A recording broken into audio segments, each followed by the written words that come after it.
Why, hello and welcome to the games, the big games. And we do have a new tournament started today. This is gonna be another Francophone tournament. The CFR League did decide to do something different this time. We got an RTS, that's how it's called, a 4v4 RTS. And what they're trying to do is see if it is possible to actually get something like a role playing for the players. So how does it work? You got an East versus West situation. You got on the east side of a team, on the west side another team, and then four teams on one side, four players on one side, four players on the other side. How the map generates, you're gonna have frontline players which will be known beforehand, the brawlers, which will probably take civilizations that are gonna need to be trading punches with their opponents, and then on the backline you're gonna have definitely players that... I almost forgot I was not in auto-subscribe feature tongue. Oh, thank you very much, Helena. Much appreciated, ma'am. Thank you, sir. Ma'am, I think it's ma'am, right? I really hope I'm not mistaken over here. Much appreciated for that tier 1 sub.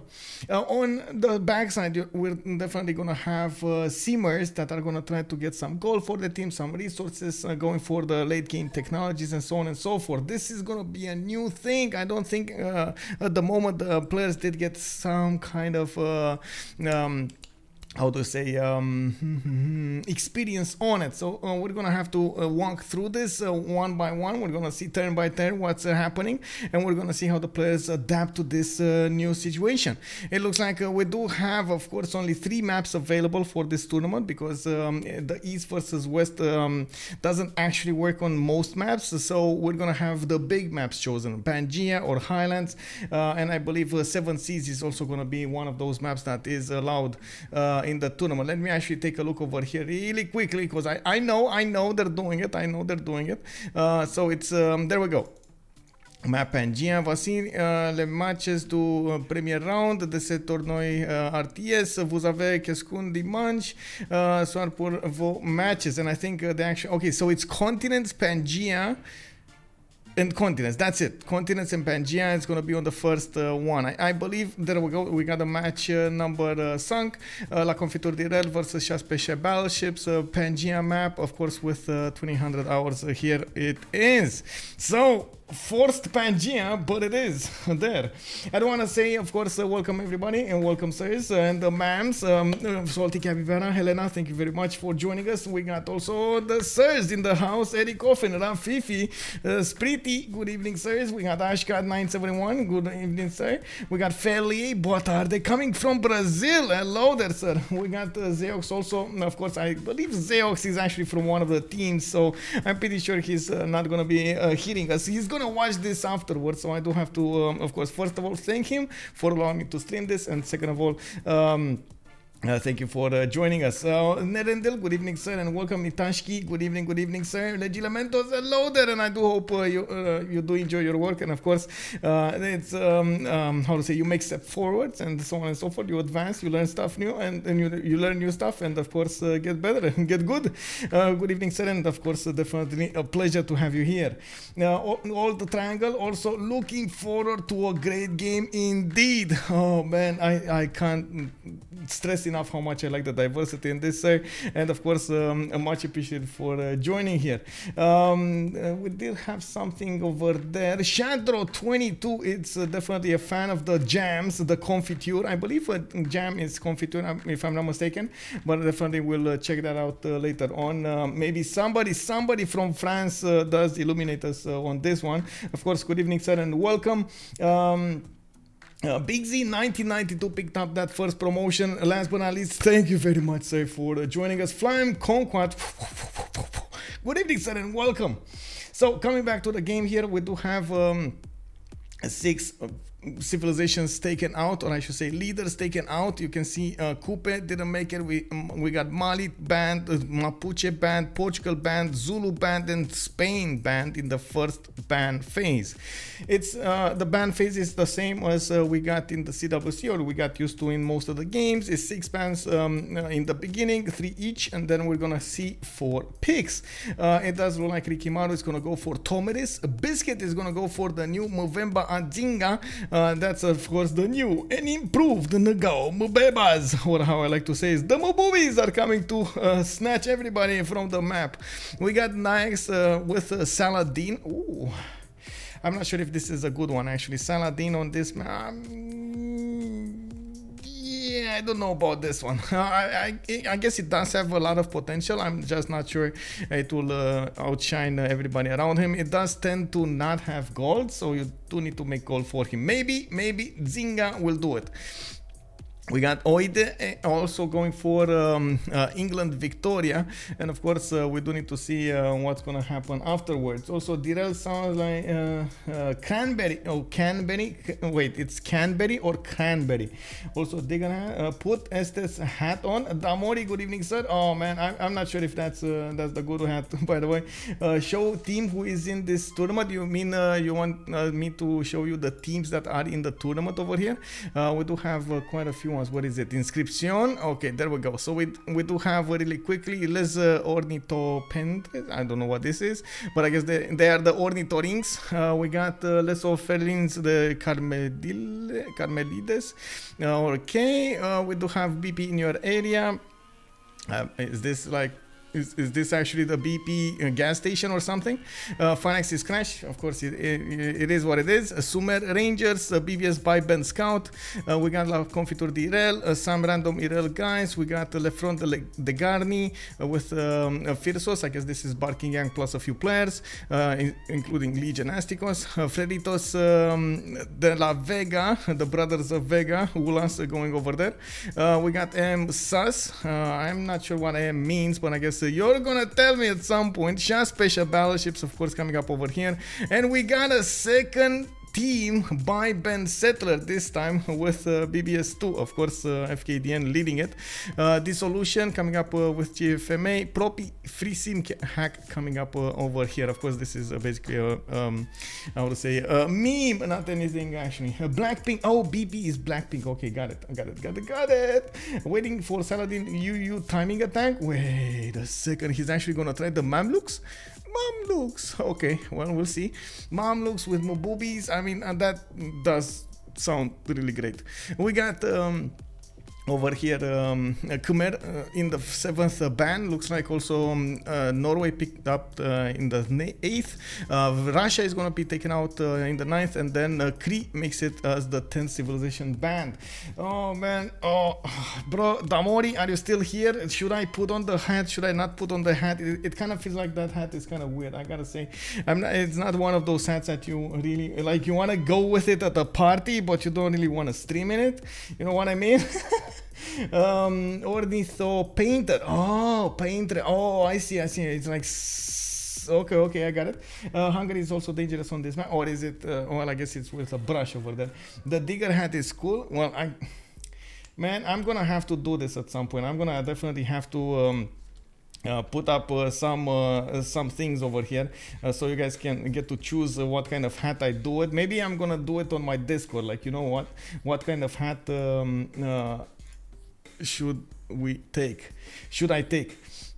Hat tier list needed. Yes, exactly. I feel like on my Discord I can definitely do some I would say some polls over there, and you get to actually see or choose what kind of hat I'm gonna pick in the next game.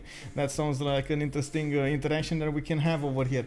Previous predictions. Okay, let's go for how many remakes really quickly. It's gonna be only 5 minutes for you to choose. Let's go for it and see if you do feel on the Pangea map on East versus West we're gonna have more than like one remap or no remaps or something like that. As you can see, the team or start position is gonna be East versus West. We do have the Wonders band, New Old Age, Classic Religious definition, and everything is basically the same. No barbarians and so on and so forth. We do have 2 more civilizations taken out. Claimly Fasho is gonna pick actually not taken out, taken.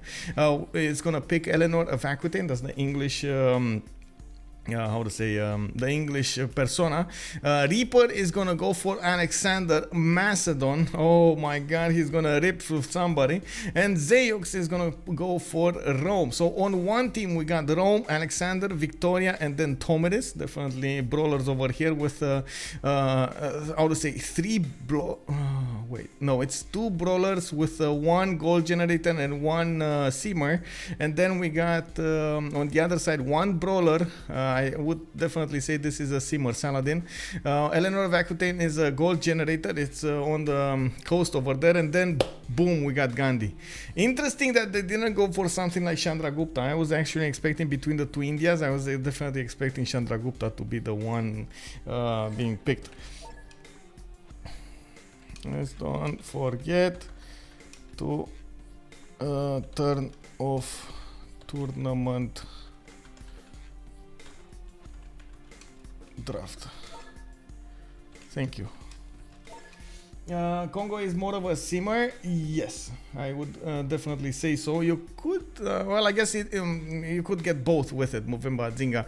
I would call it also brawler at the beginning. Those Mubebas are extremely strong right now. They do get the extra movement and the plus 10 combat strength when defending against ranged attacks, so it's extremely hard to actually defend against them with just archers. It can definitely build them faster, and I do believe they're cheaper to build or upgrade into, because you do get only 5 iron each instead of the normal 10. Never seen these teams play before. Ozdemir Berg, good evening, sir, and welcome. I do have to say, at some point we did have Shah Special Battleships on the stream. Actually, throughout the last few months, I do definitely believe we've seen them in the CVFR squadrons. I'm not so sure I have seen the other players, so this is definitely going to be a discovery match for me as well, to see what the team La Confiture Direl is gonna do over here. If I'm not mistaken, they were, or at least some of them were in how to say, in the CVFR LAN. Correct me if I'm wrong, but I think we do have them over there. La Confiture is in the 3rd division in the French squadron. Okay, there we go. There we go. I did catch a few games from the 3rd division, though. You know, it is what it is. I'm trying to get as many games as possible, and if it does match my schedule, I'm all for it. I mean, yes, there we go. There we go. That's the Confiture. Yes, the jam. Oh my God, it was so good. Thank you so much. So I definitely remember that. Spoon 101, good evening and welcome, sir. I gotta say, I am really excited to come back to France. If we do get another LAN over there, that's gonna be amazing. Oh man, it is such a massive difference, by the way, since we get to talk so much on the internet, we get to exchange, you know, like opinions and play games and so on and so forth, but it's such a difference to actually get on the same in the same room and play over there, and then afterwards we get to talk outside at the coffee shop or something like that, and then we get to exchange ideas and so it's amazing. We'll also learn French from that. Yeah, there we go. Salty Capybara. Maybe next time we join us at the LAN or something. Yeah, definitely, David. Let's see. Don't doubt the teams combat. I just wanted to let you. Okay. So East versus West. Remember, guys, East versus West. We got them trying at the moment. That's the whole point of the tournament over here. We're trying as. Oh wait, one second. Haven't had a chance to catch the stream these last 2 weeks. Happy to see everyone again smile. Hey, welcome Spoon, and thank you very much for the 3-month streak. Much appreciated for your prime, sir. Of course, definitely, it's a good, it's a pleasure to see you also over here. Thank you, sir. Thank you. My French is somewhere around B1. I need some practice. I'm not sure what B1 means, but yeah, my French also needs a lot of practice. I mean, I can understand some, but not all spoken, and I can definitely do some easy sentences, but I need a lot more. Yeah, exactly. Baguette. I mean, I think everybody understands baguette by now. But yeah, it is something that I'm still working on. I'm just grateful I have a really patient tutor that she's trying to give me as much knowledge as possible, and I'm trying to gather as much knowledge, even though I gotta say sometimes I just don't feel like learning at all. I'm like, just like, can we just talk about anything else other than French, please? And she's like, no, we learn French now. And I'm like, But ma, you know, no. Anyway, we're coming back on this. We got in the west side of the map over here, and we got Biscuit Arabia coming up with a 2-2 base. He did move from the river to the northeast, and I do see him with Halong Bay to the south. So this is gonna be definitely one of their seamers. Of course, he's to the north of England. Again, one of the seamers. Okay, so this is how it is. This is how it is. So I guess it's according to the spots in the lobby that you get the front line or the back line, and it does look like Arabia with England over here got the back line. Do they pick like one and one front line and one back line, and then one front line and one back line in the pick phase? I think so. That would make sense, right? Okay, so then we do have Delhi. This is India Gandhi. It does look like, of course, he's going to have quite a bit of distance to go towards Nalanda, to the next river. And he's probably going to be over here, settling cities, maybe one on the coast, so he can trade coastally with, I don't know, Arabia. I don't know. We'll see. Ouroboros, the first two of each team are the back line, and the two last are front line. Ah, I see how it is. Polush, Bolin, hello there, ma'am, good evening.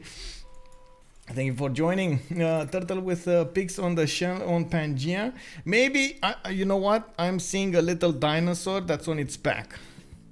Correct me if I'm wrong, but I do believe that's a baby dinosaur over there. It was like on its back, and you can see like the big, I don't know how to say it. Like it's bot in Romania, but I'm not sure how to Romanian. I'm not sure how to call it in how to say English. The nose, the big nose. Okay, now we got Mubanza Congo over here, and ISOR B is going to play it. It looks like he's also going to have quite a few mountains and rivers to go for, the fresh water. Going for scouts, and I gotta say, he's quite far away from his opponent. It doesn't look like the brawlers are actually going to get to do that much this game. They're quite far apart. Is this like a bigger map than usual or something like that? Please make a soundboard. I mean, yeah, snout. Oh, there we go. Haren Charm. Thank you. It's the snout. Okay, that's the snout. Yeah, indeed. It's like the big snout. Maybe he's even like, you know, this is the mouth over here, and he's like, yeah, what can I say? I definitely can. What do I need a soundboard if I'm doing all of the sounds by myself, Star Spanky? How does this work? Like, you know, it's just, what are you telling me? That I need to actually get more sounds, learn more sounds? Okay, yes, I do need to learn more sounds, definitely. I'm gonna try to, how to say, I'm gonna try to learn some more. It looks like a snail. Okay, sure. Michael is the soundboard, exactly. Alexander too far from India or Congo to do something. Yeah, it kind of feels like both of them, like Scythia and Alexander are very far away from their opponents. I'm pretty sure they're gonna, well, I mean, Scythia is actually in the wrong place here. I'm pretty sure, especially after the nerf to its unique unit, the Scythia is gonna have an extremely hard problem to go against, hard time to go against Congo over here. Those Mobebas are extremely good against ranged units. We got Pella on the coast, unfortunately. He does have a 2-2 base, and I do see a scout coming out in one. Looks like he's gonna have a few rivers to the south, but he's way too close to Scythia to actually get all of these rivers to the south. So he's probably going to be forced to settle a few cities coastally on the west side over here towards Nalanda. I would honestly say remap this. Like this feels like there's a lot of room towards the west side where the big belly of the dinosaur is, but on the right side where the mouth is just not enough land. I don't know if you guys and girls, of course, how to say, are on the same side here, but that's how it feels to me. We'll probably have at some point the two Englands fight each other, Victoria versus Eleanor. They do have an open land here.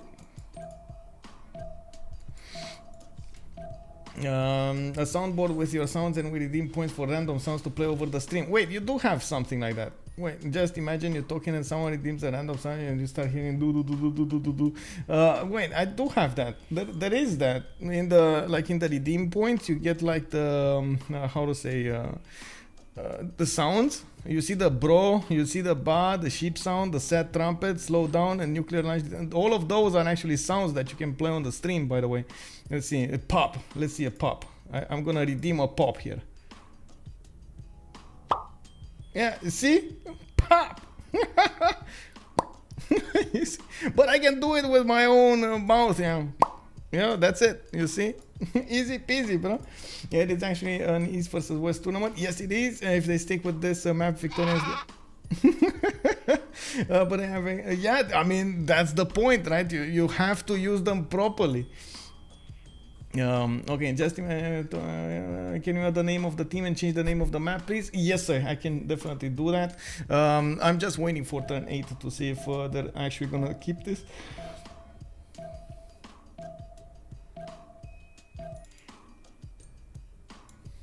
Okay, name of the map is Pangea, and then we do have name of the teams. On the left side we do have Shah Special Battleships, that's CPB, and on the right side we do have La Confiture d'Irel, La Confiture LCI, I guess, LCID, LCID, yeah, okay, let's go for LCID, it kind of feels like it's better like that. Of course, CPB does sound like Chicago police base or something like that, but it's fine. It's just Special Battleships on one side, on the left side, on the right side. We do have, of course, La Confiture d'Irel. We do need to see what they're gonna do here. Yeah, we still did the dudes. Oh, you mean the... okay, let me see. I think I can actually get those. I'm not sure where I can, but I'm pretty sure I can get some more sounds over here. It's just a matter of finding exactly where I need to click. We do have a remap vote going on, by the way, in the game, and of course, as you can see over here, it does I would say it does take some time for the players to get this. They do want as much as possible to you know, not remap if it's not necessary, even though we've seen in previous games players just want another. Oh, both teams wanted the remap. Wait, are you for real? I mean, they were... Oh, okay. Okay, I wasn't expecting this. Honestly, I wasn't expecting this. One team, yes. Both teams, no. I mean, I don't know about you, but... Okay, it looks like we might have only one remap here. Okay, let's see my extensions. I found it. Burp, happy sound memes, open configuration. Give me a second. Log into Burp. I need to like click buttons, log in. You know, like it asks me for everything, gets my eyes and everything like that, and then boom. Let's see. No, okay. Remind me later. Okay. Rewards. Morse code. Morse code. Let's see. Morse code is. Let's see. What do you guys want? Let's see. We got quite a few ones. This one. This one. Let's go for this one. This was actually the first one. Now, why does it actually say add to collection? No, I don't want to add to collection. Okay, there we go. Morse code. Let's put it with a big M, and yeah, there we go. There we go. There we go. We got it going. We got it. I think it is. It is alive, bro. Boys, we got Morse code over here as a redeem. DNA sample. Oh my god. Oh, there we go. You found it. Somebody found it. I mean, maybe Star Spanky. I'm certain, you know, I can do a DNA check like this. It's fine. It's fine. You know, it's all good. Yeah, there we go. Let's see. East versus West is the new mode introduced by BBS, right? Yes, exactly. Indeed, we do have. We didn't get the opportunity to actually get them to play. A lot of players to play this, but I do believe in the CVFR community they did try this out for quite a few times, and now we actually get to see them in a tournament format.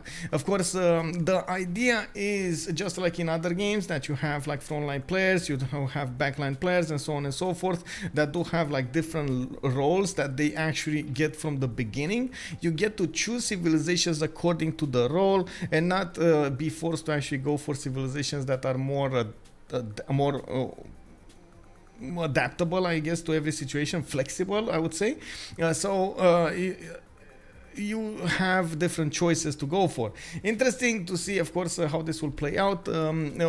We've seen in quite a few games that the players were kind of, well, not really forced to, but they were in tough situations to be in. For example, Mali versus Macedon, you can imagine that's going to be quite a nuclear bomb over there exploding, and I'm pretty sure that would be quite a big boo-boo.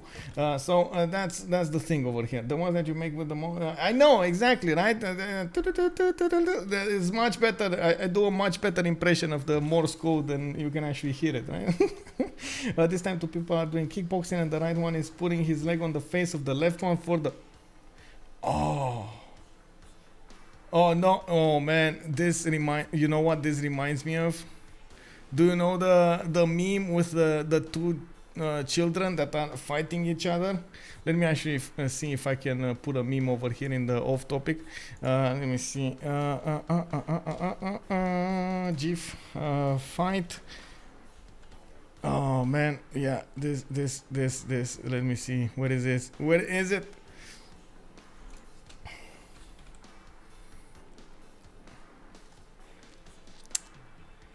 Oh man,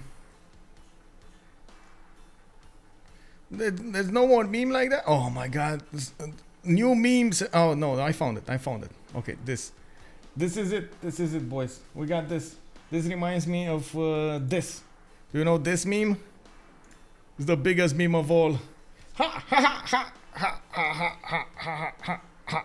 And nobody touches anybody, you know, like everything is like happening over there. Okay, or a silverback gorilla balancing on a... Oh my god, that's a lot of imagination over there. I don't know what to say. See a butterfly? It does. Yeah, I can see a butterfly too. I can definitely see a butterfly too. Okay, so let's talk about the response, since I believe this is going to be the map. No more remap tokens available. They chose both of them, and I do believe we do need to actually finish the prediction over here. So we get to give the points. Oh my god, only one. Two viewers put very little points, but they're gonna get a lot of points. Edelwolf, congratulations, sir. One remap it was. Complete prediction. Look at that. Look at him, man. He got all of those points. Amazing. Amazing. 1,500 points. Let's go, bro. Yeah, 15,000 actually. 15,000 points. Okay, so we do have Zeox on the roam with a 2-1 base. He does have a scout coming up in 2 turns. Looks like we do have him with quite a few of these pastures. I would definitely love to see some open sky over here. 1, 2, 3, 4, 5, 6, 7, 8 pastures just in the vicinity. 9. Oh my god, more. That's a lot of culture that he can get. He also has some bananas to eat to the south, and of course, from what I can see, he can definitely keep on settling to the west and to the east. He's gonna have all of this land for himself. He does also have iron to benefit from in the second ring, and of course, the horses are in the first ring. You can actually see them behind the city name of Rome. That's gonna be nice. I believe he's going animal husbandry immediately. Of course, I'm actually surprised he's not going builder first in this, but sure. We see how it is. To his south there is England, Oide. He's gonna try to get as many cities on the coast over here to the northwest and to the south.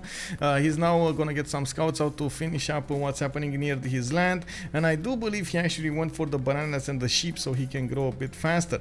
By the looks of it, he's also gonna have a 1-3 tile to work over there, but I do believe having more population is a bit better. We're gonna need to see what he's gonna do in the next rounds, because he doesn't have horses. He does have iron tile in the third ring. Actually he does have horses in the third ring also well, but they were well, I guess to the northeast. Didn't see them. Can definitely go for the spice as a settle with another settle over here. It has Halong Bay and the island to go for and explore. This is Hawaii over here. You know, this is the English Hawaii. He's gonna get all of those people, settle that island and just have fun over there. Build resorts and of course send them when they need to have fun. We do have him with a settle coming up in 5, and by the looks of it, he's not gonna go for the double scouts. I do also see he has an ally to the east side. Reaper is gonna have a one-tile choke to his opponent's lands on his east side. In the meantime, he is gonna be on the coast over here. Doesn't actually have the opportunity to trade coastally with England, which is unfortunate, but again, it is what it is.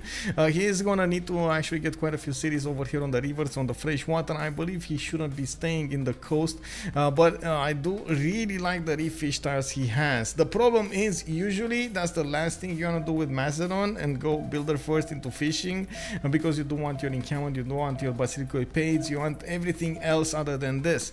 He doesn't know how close or how far he is from his opponent, so he can't really make a decision right now. I believe he's going for the easy, like the fast decision, the safe decision, trying to go horses instead of going for the seeming ones, which I believe in this case it will turn out to be a bit of a mistake, because as you can see over here, India is kind of far away from him. They are separated by a one-tile choke, and that could be easily stopped. Anyway, we do have quite a bit of land for him to the north. That's going to be fine. Of course, he is going to find out at some point that he needs to go through this one-tile choke, and he's going to make that decision. I really like this. That's a lot of food, by the way. I like just this. Oh my god, this fish tiles. He does have an iron tile in the first ring. Horses just got acquired by his expansions, and we got a war declared. Ooh, that is war declared. I feel like actually doing the Morse code right now. I'm gonna do the Morse code. War declared, boys.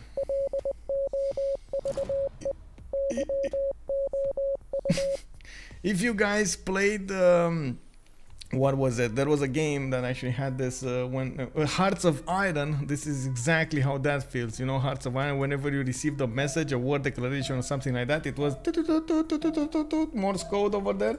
That's how they did it. To the north, we do have the final member of La Confiture di Rel. It's going to be on the city of Pokrovka, settled on a 2-1 base. Ricky Mar is going to actually play today, and of course we do have a settler coming out in 1 turn from him.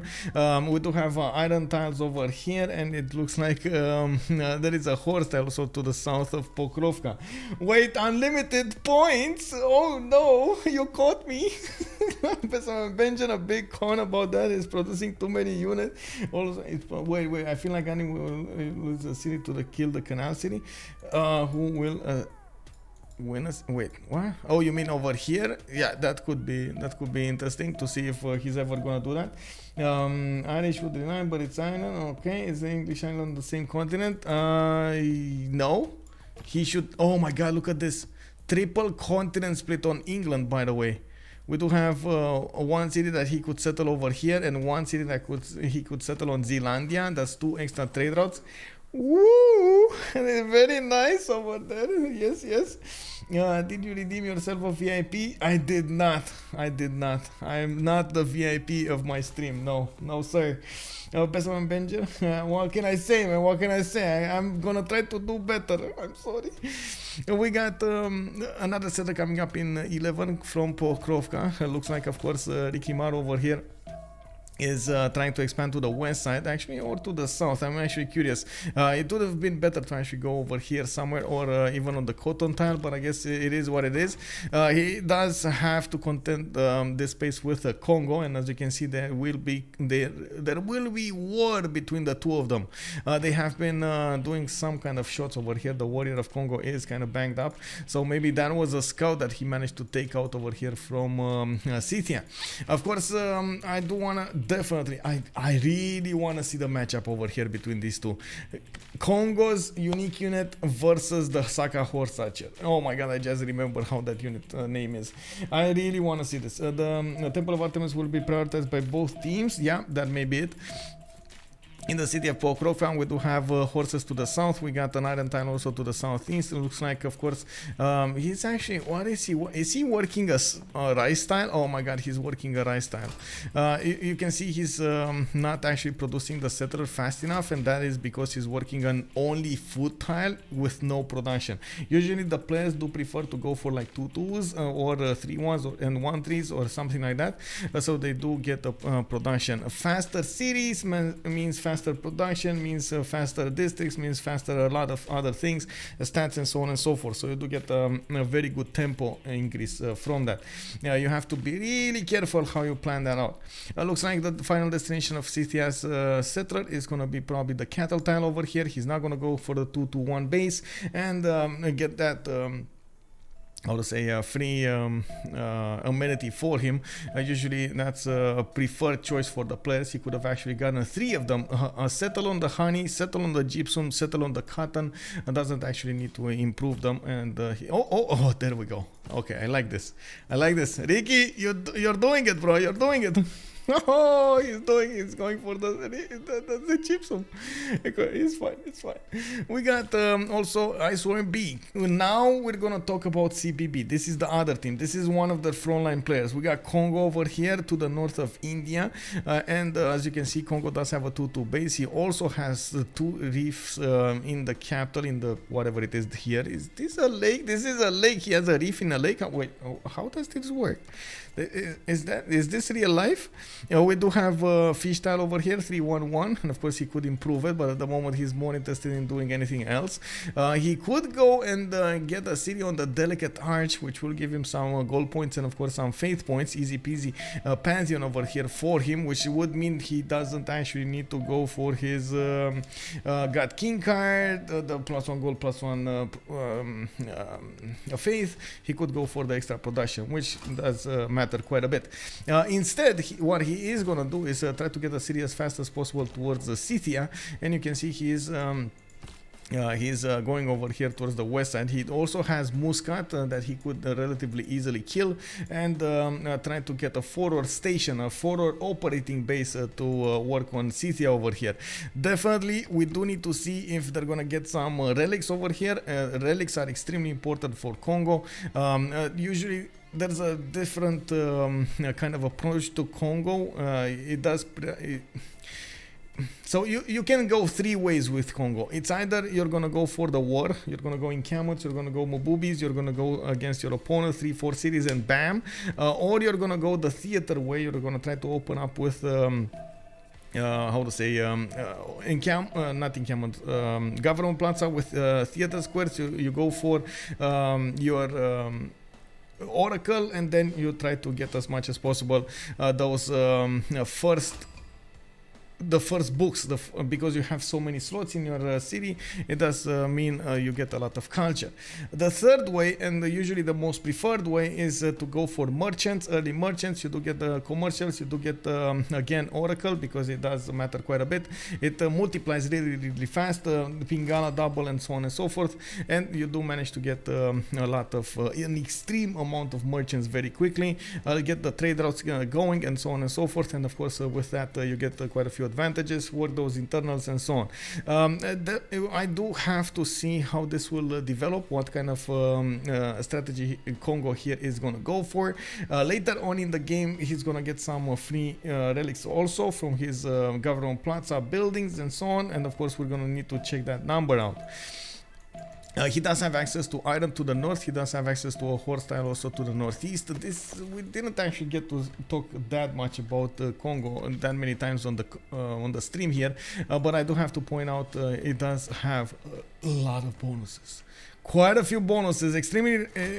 Oh my god, this unit, bro, this unit hasn't been improved over here. It still is a base resource cost of 10 iron on standard speed. That's I think the only unit in the game that actually requires only 5 iron right now from the classical era. So extremely good, cheap unit.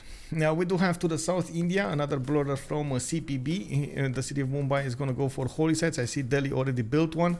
He did build it on a horse, so he's going to get horses immediately after he's going to discover animal husbandry. Going for sailing right now, so I guess he really wants to improve the turtles. I do also notice he's gonna have quite a few chops over here between his 2 cities, and if he's going for religion over here, he's definitely gonna try to go for monumentality. It doesn't really make sense to go the other way. I do also want to point out we do have him with no iron. Oh no, the iron is over here in the southwest of Delhi, 3 tiles away. He did have an opponent to go against, and they both stopped each other over here on the choke point. I believe they they do need to be careful not to push that much.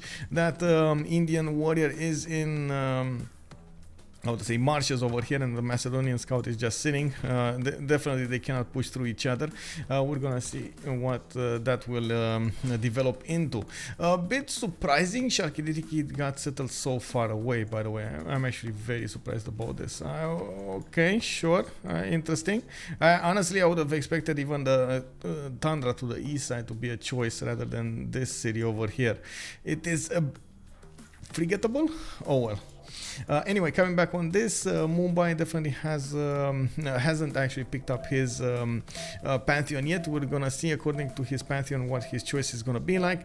I do notice there's a few geothermal, so that means there is a continent split between them. They do have 2 continents worth of amenities, while on the west side we do have 3 continents worth of amenities. So I guess from this point of view, La Confiture Direl does have a few more amenities to actually gather and distribute between their team members.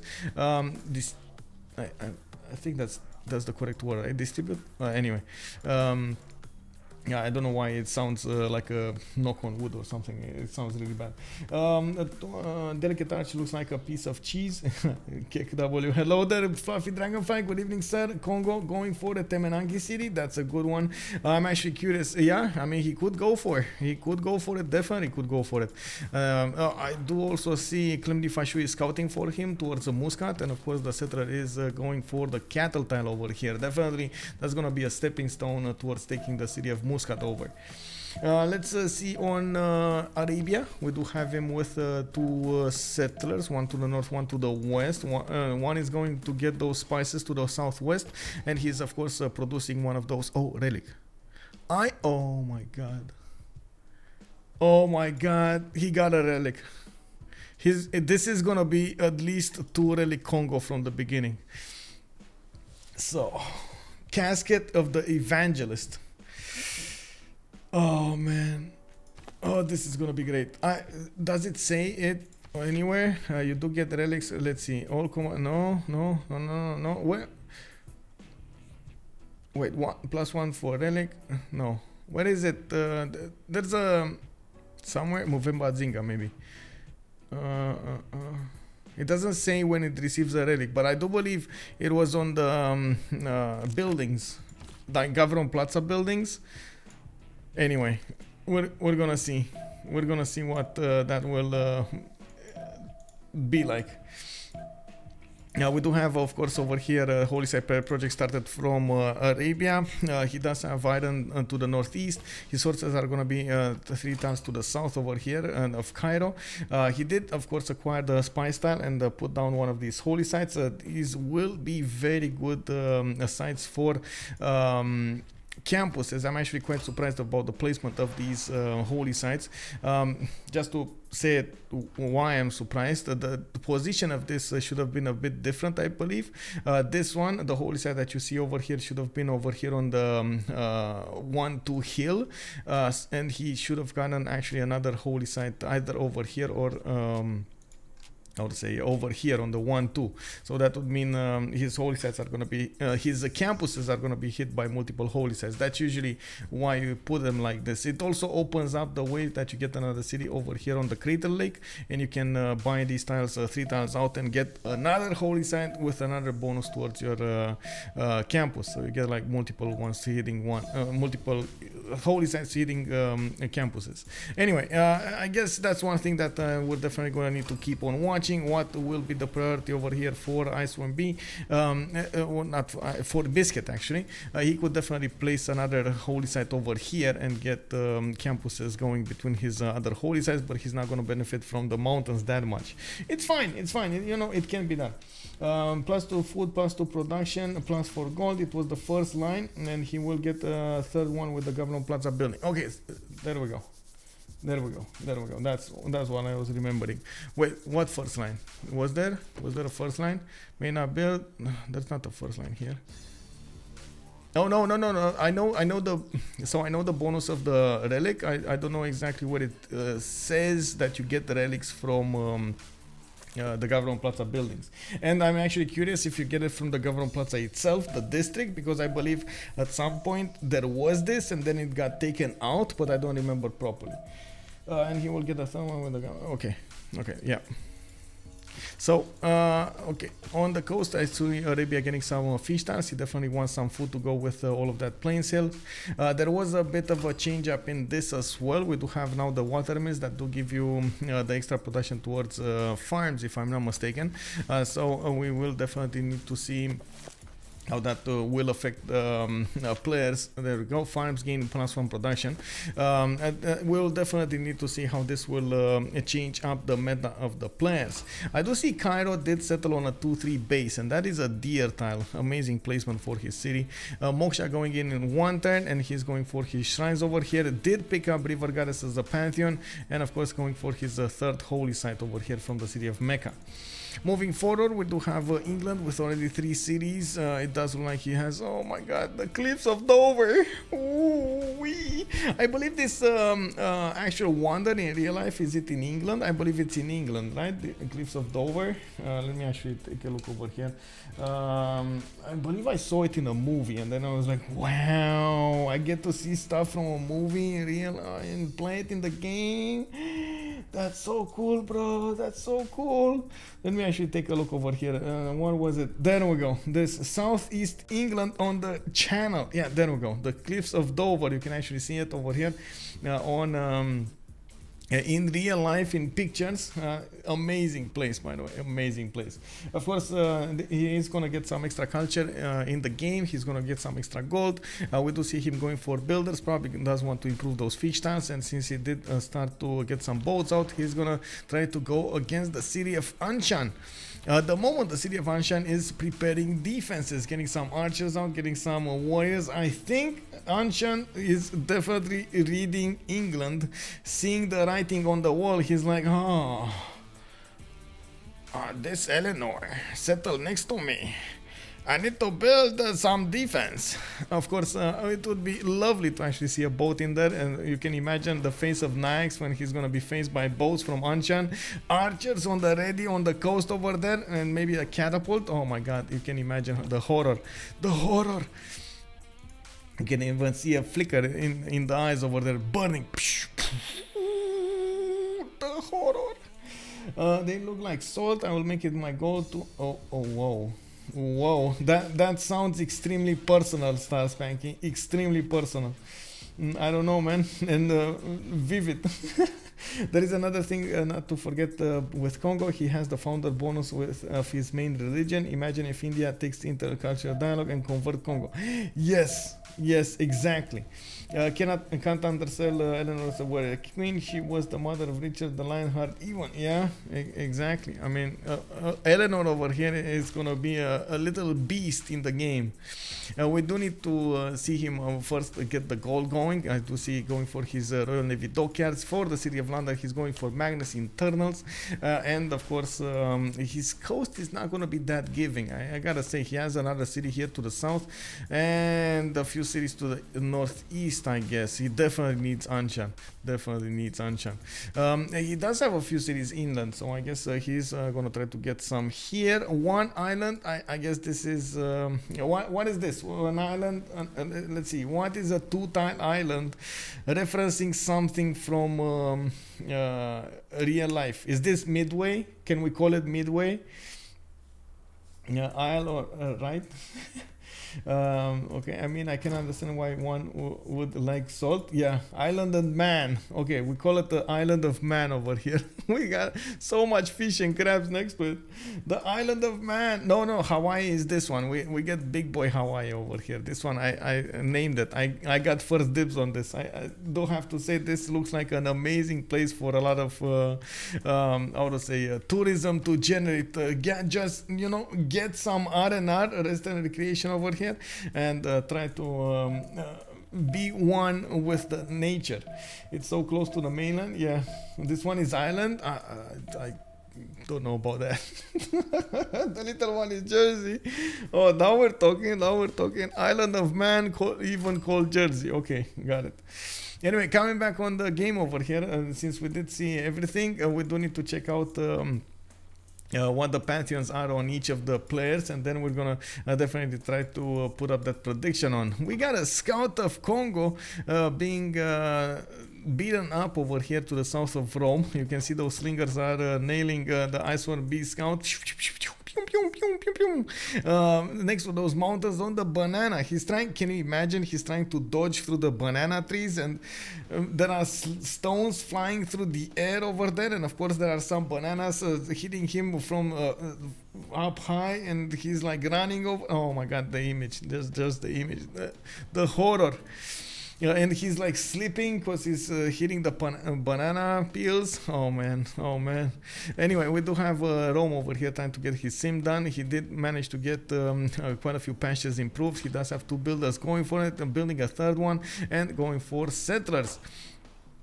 I didn't quite get his pantheon yet, and I was expecting him to go for something like open sky. At the moment, we're gonna have to wait and see. He does have a geothermal to the northwest of the city of Rome. That would be an amazing campus over here, a +4 between his cities, the Gavron Plaza, and of course the geothermal. And I do have to see what's gonna be. Oh, turn 25 pause. Fertility rights maybe for Rome, maybe Petit bug. Smash it. Anyway, we do have God of War and Plunder over here for England. This is Victoria Persona. I do see him getting a 4th settler and trying to go for lighthouses. A bit early for the lighthouses, but it is what it is. I'm still expecting him to go for the other continents. You can see the continent split is over here. He should definitely settle the stone tile over there and then get another city on Zealandia. With shipbuilding, since he's not going to be concerned about war anytime soon, he's going for Moksha in the capital city. I'm assuming he's going to go for something like free inquiry if he's opening up with Moksha. And of course I do see quite a few of these Royal Navy dockyards started up in his other cities, and he's going to need to put one from the city of Leeds with the Gavron Plaza as well. Looking at the north, we do have Scythia with the stone circles. He's going to get to improve all of these stone tiles, and of course his gypsum tiles with some extra production and faith per turn. We do have Lady of the Reeds and Marshes coming up on Congo, 3 cities. Ooh. Oh man, this city, bro, is gonna be amazing. Oh, this is like, he not only got a... Okay, so you can see he chose the way. Iceborne B chose the war way. This is encampment coming out from Congo. We know what it looks like. We got Moksha also settling in 5 turns. He is working on internal trade route from Buela to Mubanza, Congo. I do see he improve both of his strategic resources, and of course getting the encampment in a forward position does mean he's going to get faster to Mubumbi. Mubumbi is going to get some extra production from the Lady of the Reeds and Marshes. I'm pretty sure that could be an Temenagi city. I gotta say, I really like that idea. We're gonna need to see how it will be implemented over here, and of course we're gonna have to check out those tiles over there. Oh man, the colors. To the south, we do have Initiation Rights picked up by India. Interesting choice to go for. Of course, we do have him with 3 cities right now. A city on Hyderabad is going to be on a hill, a desert hill. I do see him going for his 3rd holy site, and at the moment he doesn't have a religion. He is going for some builders. He is getting some warriors to the south to possibly defend against any kind of attack from Macedon. But I don't actually think that attack... Oh, actually Reaper is 3 times away from getting horseback riding, so that might be possible. We might see some problems over here generated by Big Alexander. River Gun is on Arabia, and Eleanor did go for religious settlements and fighting Anshan. Okay, so this is the moment I need to click buttons and I need to select the prediction. Let's see what are we going for. Start prediction. Who will win is going to be the question. On one side we got La Confiture Direl. On the other side we got Chasse Pêche Battleships. Oh my god, title must not be 25 characters or less. Wait, it's 25 characters? Oh my, really?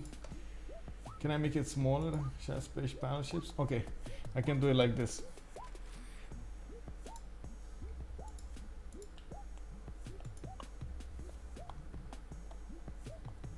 India may be choosing initiation as to give to Congo. Sure. I mean, we're gonna need to see if Congo is gonna have to is gonna get some benefits from getting faith. But anyway, we'll see. We'll see. Wait, that's a Pantheon. I don't think he's gonna get the Pantheon. He's gonna get the first. How to say? Congo. So may not build holy sites, gain grain profits, or found religions, gains all beliefs of any religion that has established itself in a majority of his cities. This is the power. So not, I don't think it actually gets the Pantheon. Yeah, it's only the initial one. Hadden Charm, hello there. Did I actually answer that question or not? Because I did go through the Pantheons really quickly. Keko Beaver, good evening, sir. Little one is Visingjo. Okay. Where are the volcanoes if it is Hawaii? Trojan man, why are you asking the hard questions here? I mean, it is what it is. It's better than Hawaii. Okay, it's better than Hawaii. That's what I mean. You know, like Hawaii, in my mind, is like the place where everybody goes for tourism. And they're like sitting on the beaches over there and drinking tequilas and, well, not tequila, like, you know what I mean, those cocktails and so on and so forth. And, you know, having some fun in the sunshine. You get to party. That's the word, the operative word. And finally, we do have Rome going for God of Open Sky. Okay, no problem, Mekonzile. It's all good, bro. We're here to learn. We're here to see. Okay, so this is it, boys. Turn 27, just a few turns away from getting the Golden Age. And I see we got a problem. Houston, we got a problem. Uh-oh. Rikimaru, 15 out of 19 points. Reaper, 18 out of 19. Oh, it's fine. We got a Saka Horse Archer coming out next turn from Pokrovka. They're still 4 turns away. Okay, it's fine.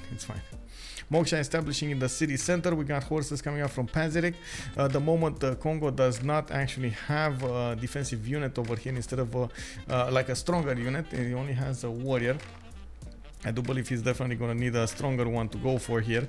And of course, try to get a general. It will take some time to actually recruit a general. He needs 30 points. He only has 1. And it's a turn. And I do see him going for his 4th settler. The city of Mubanza, Congo does have right now, let's see it, 14 production, 14.4. Well, that's not enough. You need more production, more. Yeah, okay. Shrines, see builders coming up. Okay. England going for the 4th city to the northeast. Not going cold, bro. Please go stone. I mean, if he's not going there, where is he gonna go? On the like purple. He needs to go on the purple continent. Where is he gonna go on the purple continent? Hello, Monsieur England. Oide. Anyway, the other England, of course, Eleanor over here, Nayax did manage to take out the city of Anshan. That's going to be a 4th city of his. He does have another one coming up from Bristol and another one. Ooh, London and Plymouth are all going for settlers here. He's gonna expand it really quickly and try to get as many cities out as possible. That's gonna be interesting. He's quite far away from his opponents, and I do believe they're gonna fight it out on the seas here. Nayax with Oide, at some point in the game they will clash, and we're gonna see an explosion of biblical proportions. We do need to also see how this will evolve. We got the first Saka Horse Archer coming out from Rikimaru City. I do believe immediately after Ice1B is gonna see Pazirik go to 26 defense strength. A lot of light bulbs will start to light up on Congo. he's gonna have a lot of alarms. Like I can't stress this enough. If you've seen the movies, you see a lot of colors over there in his command room in the Congo. It will be red light, green, red light, green, red light, green. Oh my God! Everywhere is gonna be a lot of light coming up from Iceborne B's main city. He did manage to also get to the fourth settler, and I do believe Moksha is going to establish next turn. Does look like he's going to try to go for the east. Oh, he needs to go cattle. Needs to go cattle. Look at these cities, man. 3 3s, 2 3 3s, a 3 2 and a 3 2. Oh my God, yes, go there. And of course, he does have another one here to the south, so maybe he's going to share that with India. But you never know. The players sometimes, you know, they just take over whatever they want. Wait. Ricky? Where are you going, Ricky? Is this your way of telling us you're going against the city of Brussels? That actually reminds me, I do need to go for it. Congo Pantheon is Lady of the Reeds and Marshes. He's getting the production coming out of his floodable terrain tiles. You can see on the city of Mubumbi, he does have a 2-2-2 base with quite a bit of production otherwise. Tooth Miles, good evening, sir. Also, welcome. On the city-state screen, we do have Valletta, Granada, and a cat coming up for military. We have Mohenjo-Daro and Rapa Nui coming up for culture benefits. It looks like Muscat, Bandar, Brunei, Cahokia, and Mogadishu are going to be the ones with trade benefits, and that's going to be amazing because we do have quite a few trading nations over here. Nalanda, we do have also with science, and looks like Brussels is going to be the only one with industry. Brussels is gonna be, well, I guess I think it's gonna be in the wrong eyes, in the wrong time of this game. Scythia does look like he's taking an interest in the city of Brussels. Oh, was there one scout? Oh my God, somebody's talking about me. No strategic resources around the little island. No, but was this one scout? Bro, that's a beast of a scout over here. I don't know how he did it, but he pillaged everything. That's 4 culture, not to mention the food, the production. What is this? Oh, it's withering drought. Oh, it's a drought. Oh, that's a drought. Yeah, I don't know why it doesn't show up. Why doesn't it show up? Also, why was this one hit?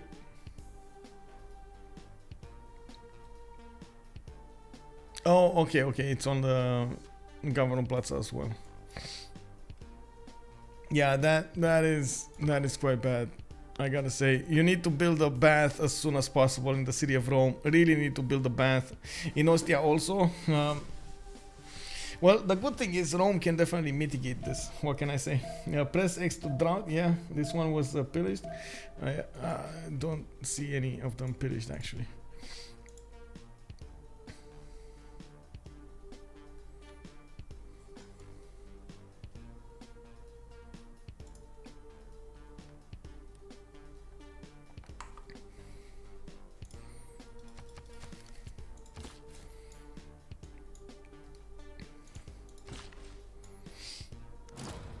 Congo Pantheon?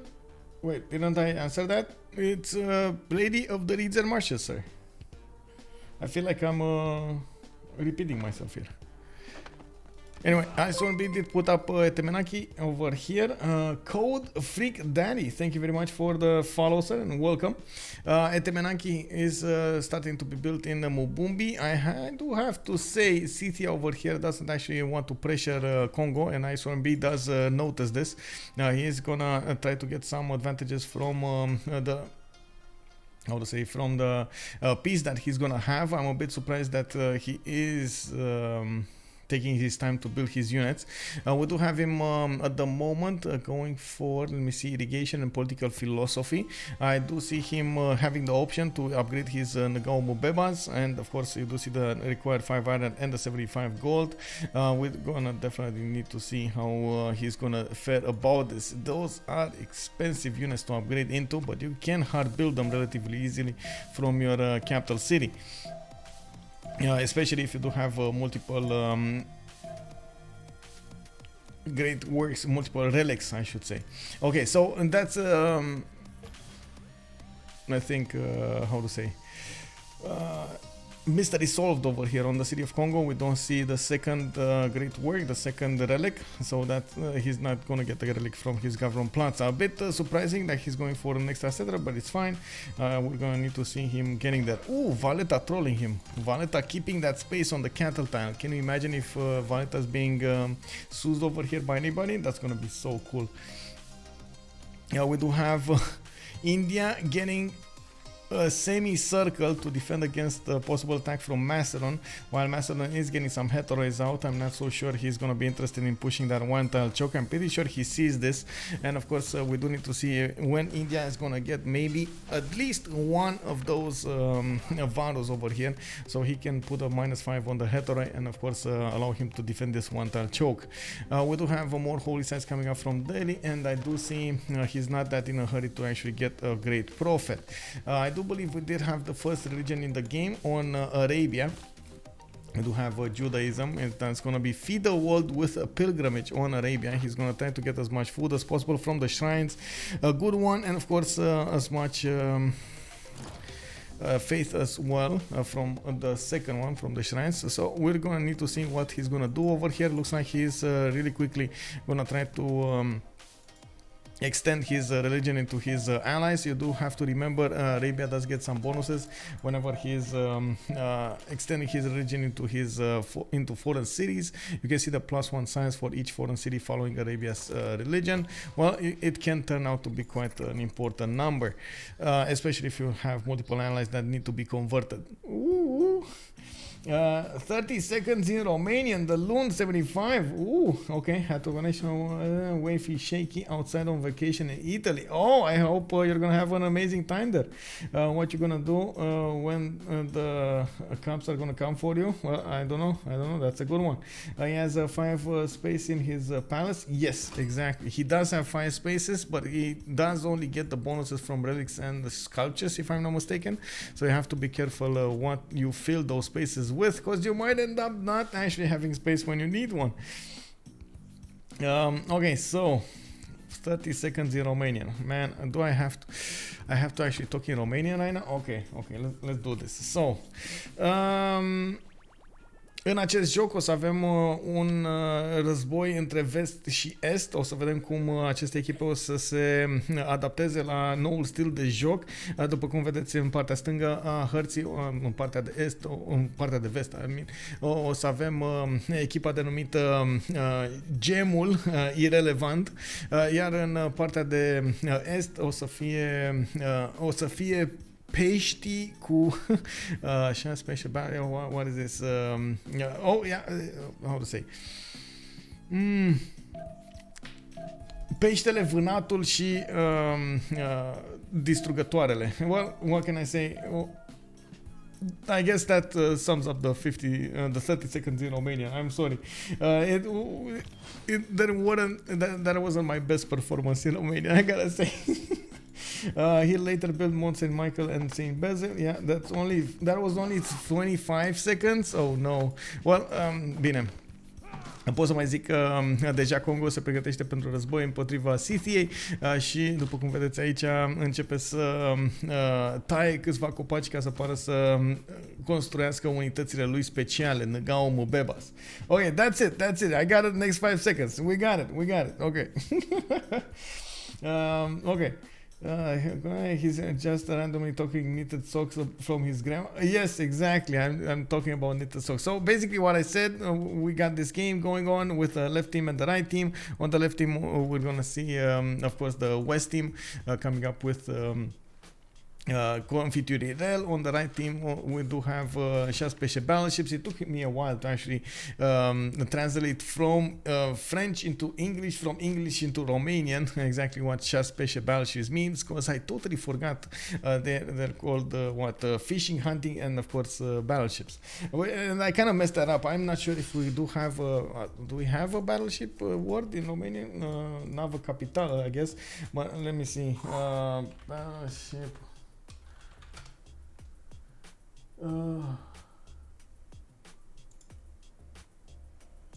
how do you translate this in Romanian? Cuirasat. Oh my god, that's such a weird name.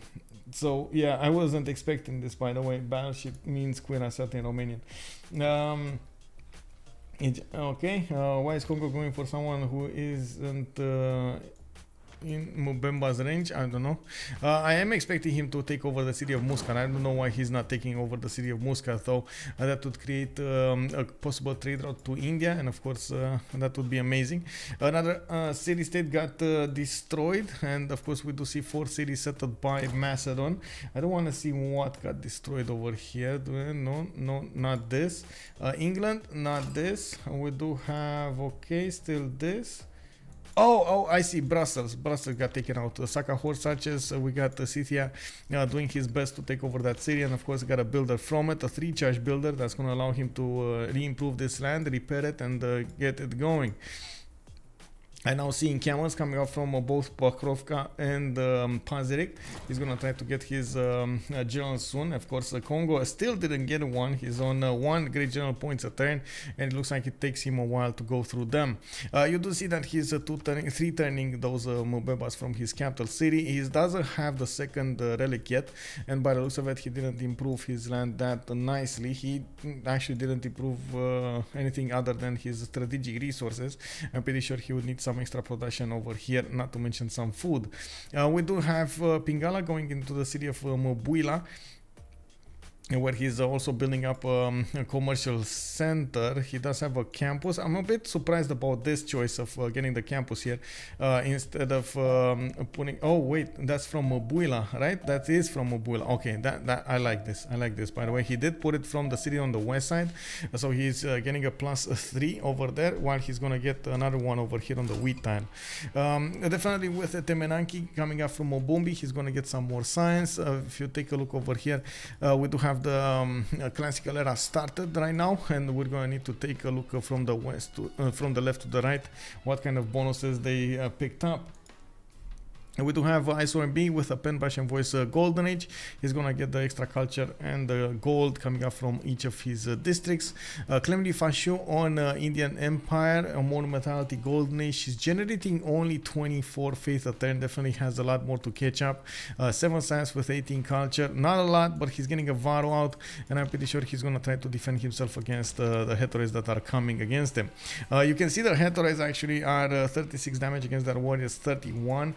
They don't have a general next to them, nor do they have more units to keep on attacking, but they want, of course, you do see is they have a full bar of experience, which means they can definitely take I would say take the first promotion. He's choosing not to, so he's going to get a free heal with that promotion also.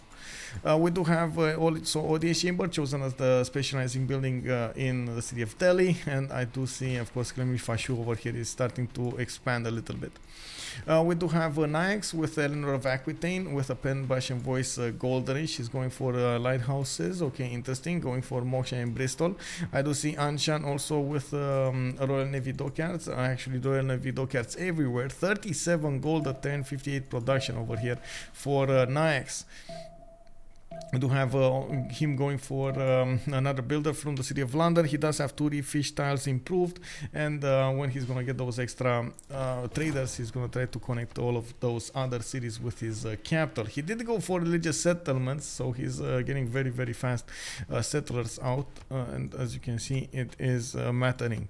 It does matter. Mattering. Wow, it does matter. We got Biscuit with a Monumentality Golden Age. He is actually the most at the moment balanced one with 24 science and 23 culture. He's going for more campuses, and you can see how he's using his government plaza with his holy sites, and of course trying to put all of those campuses between them.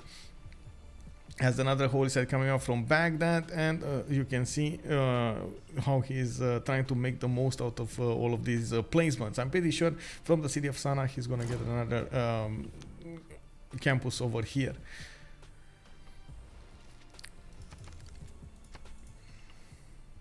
let's see on oh, by the way, in the faith department, he is on 49 faith a turn. He's going for his temples, and I'm pretty sure he's gonna try to get as fast as possible to his madrasas, his unique universities, giving him some extra science and some extra faith. That's gonna be so much of a science boost. We do have Rikimaru getting Tomeris, I mean, and you do see him on 11 science with 25 culture. He's on 48 production. He did manage to take over the city of Brussels. His units have now started to move back to his borders, and some of them did go towards the city of Muscat to try to scout. We do have Isor B with a few Ngao Mubebas trying to figure out what's going on over here. They are stronger than the horses, 38 versus 36. And of course, you do need to be careful how you use them, especially if you are going to need to defend against very fast units. We do have him with that Pan-Russian voice, getting the extra culture, getting the extra gold from his encampments, starting to put a few of these Kurgans, his unique improvements on over the map. He's getting some extra gold and some extra faith from them, not to mention a bit of production. Very nice, by the way. We got Reaper on Macedon, managing to get 4 cities out with a 5th settler on the way. Looks like he did realize he's not actually going to push through this, and he's just trying to figure out what he can do over here on this choke point. We do have also him with a Pen-Bastion voice Golden Age. He's getting his encampments down. He got his gun from Plaza with the audience chamber, and of course I do believe it's a bit late to actually go for full-on attack. He's gonna need to wait until he's gonna get his infrastructure going. This is not actually a situation you wanna find yourself in with a Macedon, because all of your bonuses are actually quite early game. I mean, Tomiri, that's the player's name. Yes, Tanhouse. Wait, yes, Kathy Anthony, I did. That is the player name, Rikimaru. It's Rikimaru with a 4 in there instead of an A. India got a religion. Yes, I'm gonna talk about it in a second here. Just want to finish through this. Zeyox with Rome is on 5 cities. He did manage to rebuild a few of his tiles, repair a few of his tiles, and I'm pretty sure he definitely needs to get that bath going. Going for Colosseum in the city of Rome in 2 turns, and trying to build the campuses from his other cities. He's getting 19 science with 30 culture. I'm pretty sure it's going to be a lot of culture coming out from all of these cities when he's going to finish that Colosseum. If he's allowed to, cause Congo strikes again, he's getting a scout right onto the Colosseum, delaying that a little bit. He's not gonna get to stop it, but he's gonna delay it. We do have Oide on Free Inquiry Golden Age, 18 science with 20 culture, still on 4 cities. Looks like he now is starting to colonize Hawaii over here, and of course he's gonna get an extra trade route from that. Manchester didn't actually get settled on another continent. He would have needed to actually get on the other side of this river, on the purple continent, if he wanted an extra trade route. We do have England with Free Inquiry, getting that extra science coming up from his Royal Navy dockyards. Definitely needs a lot of Royal Navy dockyards to make up for everything. Okay, coming back on the religion screen, we do have Hinduism for India. He went for choral music, lay ministry, and Gurdwaras. My interesting choice. He's not actually going to spread that really nicely into Congo's land. It's not going to matter that much for Congo choral music, but oh well, it is what it is. We do have Etemenanki finished also on Congo. I see Temple of Artemis is coming up over here for Mubanza, Congo. In 2 turns, I'm pretty sure he's gonna finish that. We also need to see how much production he's getting right now. He's on 60 production, by the way, IS-1B, with only 5 cities. We do see that he's getting some more campuses, getting some commercials also, and of course Theater Square here from Bumbi. Now he does have a decent amount of Ngao Mumbebas that could just figure out what's going on here. Look at this, by the way. Look at the damage of the Saga Horse Archer against the Ngao Mumbeba. That 33 versus 50, and that's with the +5 that the Saga Horse Archer gets from the Scythian ability. Oh man. 1 culture per city? I believe so. Yeah. Colosseum. Wait, was it nerfed? Yeah, +1 culture, +2 loyalty, +2 amenities. Yep. Okay. So Temple of Artemis is finishing next turn on Congo. Of course, he's gonna get the extra amenities into his cities that are full. Well, it kind of depends, because first of all, they do need like, let's see. Temple of Artemis gets extra amenities into the cities that have worked pastures or plantations or camps in a 4-tile radius around the wonder. So if that tile is worked for Mubumbi, Mubumbi is going to get the extra amenity. If that tile is worked by Congo, and so on and so forth. So Mbuila will probably get 1. We do have Congo getting at least 1, possibly 2 over here with this one on the banana. And he could, I guess, get the other honeys as well, but I'm pretty sure Mubumbi over here is the one working those. How's Arabia Faith spreading? With well, I guess he did manage to get 2 of them. He did manage to get Preston and Plymouth. I don't see Moksha over. Oh, finally he's going Moksha in Bristol. Okay, he's gonna spread it over here in Bristol. He does have 2 spreads left, and that's a 6 pop city. It should be fine. Congo is the new meta. Yes, I believe Congo is the new meta. I mean, this is I think they went a little bit overboard over here with the bonuses on Congo. This is not even so. He doesn't have a general for him. He doesn't have the extra bonus anyway, right, at the moment from anything. So that is just 33 against 42. Oh man, no promotions either on the Mubeba. Look at this horse trying to attack into a Mubeba, which doesn't have the 45 bonus. It's 36 against 46. Anyway, it's gonna chop them out really fast. 64 production right now. We do have a Biscuit already on 59 science with 26 culture. You can see he's getting an important amount of campuses. Actually, this one did put it... wait, what is this one? Oh, this one is here. So, oh, I see what he did. Okay, I see what he did. He actually got it a little bit different than I was thinking. Okay, I mean, that's still amazing. That's still very nice, very nice. I really like this. We do have... Governor Moksha giving him those culture points, and by the looks of it, he's gonna get some extra campus points, some extra science points from the campuses soon enough, with a lot of faith generated from his temples and shrines. Not to mention food. It's very important to get the food into your cities. That's most of the time why I do prefer the feed the world path belief instead of anything else, because you do get that extra very nice and juicy district to build, which makes up for the fact that you actually built a holy site. Look at the horse. Look at the horse. What's the horse? Where's the horse? There's a horse. Where's the horse? I don't know where the... Wait, is India actually spreading... wait, is Arabia actually spreading into India? Okay, so he's gonna get India another belief. That's another one, by the way. On India, you do get the... I believe founder belief as well. So it receives follower belief bonuses in the city from each religion that has at least 1 follower. So he's gonna get the extra food along with his culture. That's gonna be very nice on him.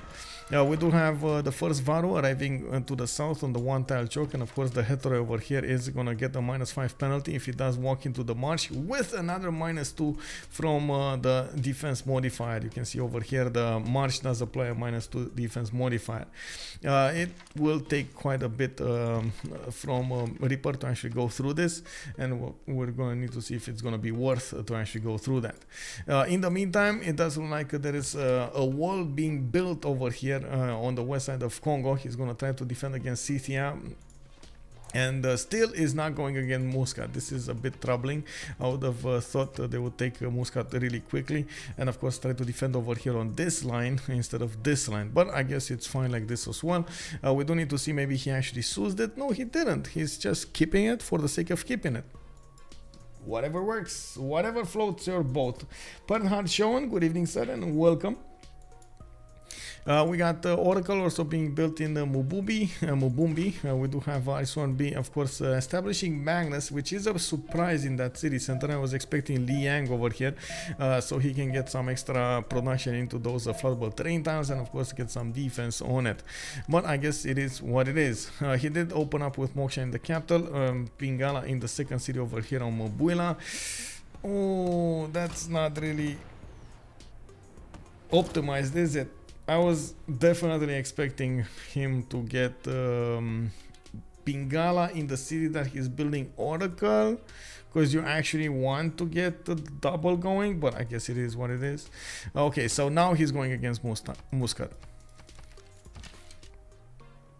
Oh, look at the archers. Look how useless the archers are against the Mubebas. And this ability hasn't been touched, by the way. This is how archers fare against Mubebas. Do you see how little damage they're doing? This is not even with how to say with a general. He chose with Magnus and will swap the governors. Okay, yeah, that could work. Let's see when he's gonna get them. A bit unfortunate that he's how to say, he's gonna lose a few turns, but it is what it is. Ipul, by the way, good evening, sir, and welcome. The thing that I was expecting, I guess, a different matchup over here. Mubumbi would have definitely needed Liang. Maybe Mubuila would have been a much better choice to get the Oracle in. I think that's my major, how to say, point to make over here. I was definitely expecting a different setup, but it's fine. I mean, he's still gonna get what he needs to get. I see he's trying to get general as well. He did see Scythia is starting to accumulate some points. India is also accumulating points. I believe India is doing it with the Cardon, because I don't see any encampment put down, and it does look like Congo is, wait, he switched away. Okay, I guess he switched away. We got him with a merchant. It looks like Zankian is gonna be the next one. He's trying to get the project in. 3 turns for a project. Doesn't look like he's actually gonna get it. We'll see. We do have Scythia trying to also expand to the west side. He's going for his second expansion phase here with 1, 2, 3 cities. He's going to be on 7 really quickly, and he's going to finish his audience chamber. I'm extremely surprised we didn't see Congo finishing up this government plaza, specializing in building the audience chamber in the city of Congo. Would have definitely thought that he's going to do that much faster. Okay, well, again, it is what it is. Yeah, we do have quite a few more cities here from England. 2, 4, 6, 7 at the moment at the count, and we do see him trying to figure out what his coast is looking like. He's getting his campuses going from Plymouth. That's going to be a +3 to the south. I do see London is getting some more builders, and the building theater squares is very important, by the way, for England to get those theater squares, because he's getting extra yields from the books that he's generating. And of course, we're going to need to see if he's going to use on that note, if they're gonna trade with Congo those books, especially when the theater squares will finish over here for Congo. If he does manage to get them on the city with Oracle and so on, that's gonna be a lot of cards, a lot of points generated really quickly by Congo. Oh man, that's a level 1 Saka horse archer attacking into Ngao Mubeba, full strength Ngao Mubeba. Kek W. I'm not so sure he's gonna actually make it on Muscat. I think he's oh no, never mind, there's another one coming. So there's another ability that I guess we need to talk about for Congo. He is not stopped.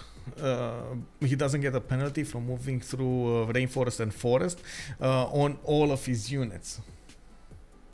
Can you imagine all of your units not getting stopped by forest and rainforest? Wink wink. Catapults, wink wink. Oh my. Okay, well, that's gonna be a bit of a meta changer over here. Congo getting big point pants on.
Yeah, one of these Congo Mubebas will definitely need to get home, so he gets to heal up. And by the looks of it, the city of Muscat did manage to do significant damage. We do have Scythian horses arriving over there.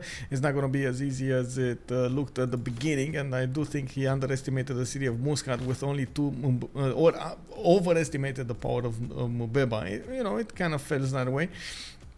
And Mubumbi is still going to go for Oracle. He is going to finish it in 2 turns, and by the looks of it, he did manage to chop it earlier.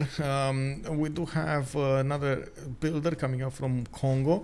I believe there was one built earlier. I'm not sure where it did go, but it did go somewhere, or it did finish somewhere. Oh, he also put down another one of these campuses over here, a +5 next to his city center. There are a lot of chops available for Mubuji Mai, and of course, Reina is going to be establishing over there. Looks like it's going to be on the way towards the cities of Arabia and England. We're gonna need to see what's that gonna be like, because India is definitely gonna take over the city of Valletta at some point. Looks like he already has 3 Varus on the way, and it does look clear the city of Valletta is the target. We do have the Congo Mubebas arriving over here. It looks like they are taking significant damage from those horses. If they're getting attacked, oh my god! Did you see how much that guy moved? What is this? Oh, bro. I mean, left 3 in the Gao Mubebas. That's how it's gonna be from now on. What do you think, guys? Left 3 in the Gao Mubebas from now on. 4 movement, 5 movement. Nagao, 5 movement Nagao. Oh my god, 5 movement swordsman. Can you imagine 5 movement swordsman? What do you think of this? We do have the first general recruited, and it's going to arrive on the scene soon enough. I'm actually curious if he's going to put it in Mubuila or he's going to put it over here in Mubumbi. Looks like Mubumbi definitely needs some help, and I'm actually, again, quite surprised we don't see actually Congo building some more of these units. He does have one coming out from Mubuila. It's going to be 4 turns to actually finish, and yet he doesn't have any one of these builders ready to chop. I might actually get the audience chamber chopped, or we're going to see another Mububi. Mubeba, I guess. He doesn't have oligarchy because he's wonder spamming, but no general. Yeah, well, I guess he does have a general now. General. He doesn't have oligarchy. Oh yeah, he is in Classical Republic. Wait, why is he in Classical Republic? Oh no. So this is, if you're going to spam wonders, you want to be in autocracy. You want to be in this one, the 10% production towards wonders, and I guess he totally forgot about this or messed it up a little bit. You can't really go back into something you were, but you can definitely go forward into one. So that's a bit of an unfortunate event over here. One of the Mubebas did get destroyed. It was the single one next to the city of Muscat, and of course, as you can see over here, we do have some horses coming up from India. The Iceworm B, I gotta say, is in trouble. He's underestimating Scythia's threat and overestimating his own units, and I'm really worried about this. Yes, he does have a general, but at the moment he doesn't have a lot of units with enough strength. He didn't actually use them properly, you know, like usually you do need to get them close to each other. You do need to try as much as possible to use the support bonus and everything else, even if those units are much better than others. Anyway, coming back on this, I do want to take a look over here because we do have 9 months until the classical era ends. We're gonna go into the medieval one, and I do want to see how this evolves all around the map. We got more cities from Macedon. We do have Rome managing to get that Colosseum, and now he should actually keep on expanding. Did manage to get a bath? No, he didn't manage to get a bath yet. Oh, he's getting one from Cume. Come on, get a bath in Rome. It's over here. Why is it over here? Iceworm B just got a relic, by the way. Wait, what? Another one? Oh my god, another one. Is there candy in the game? No. Okay, so that's gonna be 3 relics Congo. Very nice. Can you check if he gets Oligarchic Legacy? That would be a huge issue if he doesn't. Yes, he's gonna get Oligarchic Legacy. So he chopped one of those Mubebas. He went into Oligarchy. Now he's gonna finish his Audience Chamber, and he's gonna get his Oligarchic Legacy. Yes, he's doing it. Who decided that the culture sieve needs that? 5 movement swords that ignore. Killwiz, I don't know, bro. I don't know. That was a big surprise for me as well. I was like, what? Making Pikachu face over there. You know, that's what happens when people just, I don't know, want to change the meta, I guess. It definitely will change the meta. I gotta say, Kongo might end up being banned from the games at some point. It's a bit too much.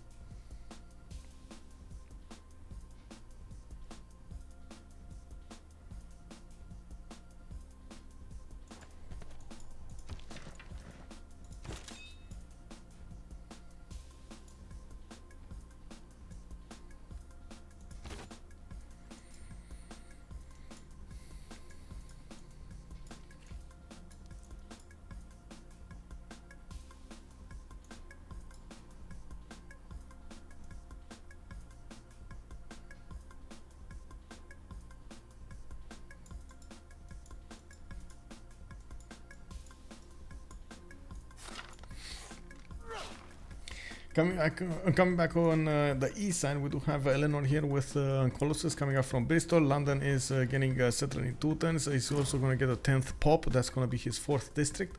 I'm pretty sure it's going to need to actually put one of these theater squares over there.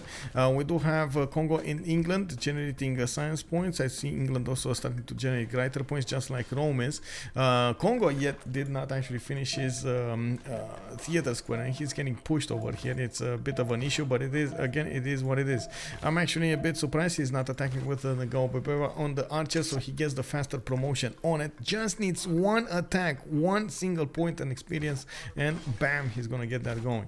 Of course, we can see that Muscat is also, I gotta say, Muscat is helping out Congo at this point, because he's taking on slots over here of attacking Mobuila. You can see more of these Mubebas are being hard built from his cities. Of course, CTI is arriving with more units, also bringing up a general from his main city with more of these Saka horse archers. Definitely, we're going to need to see how this will evolve. Can he attack over the river? I think he can attack over the river. Oh, he can attack over the river.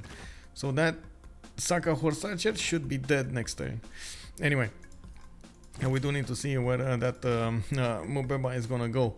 I'm also a bit surprised as Sorby is going for campus instead of going for his capital city for another one of these Nagao Mubebas. I'm pretty sure getting them as soon as possible on the front line would be a priority. Looking at the Eels tab here, we do have him on 39 science and 40 culture, while Rikimaru is on 34 and 37, so they're not that far apart from each other. Of course, the era score will also make a difference. We do have Iceworm being 57-58, and Rikimaru looks like he's 41-50, but he is starting to get great path. Next turn he's gonna get the campus here from Isik. That's only gonna be a +2 though, not a +3. I guess he definitely needs to put one from Makeup, maybe actually chop it out, so he gets the splendid bonus.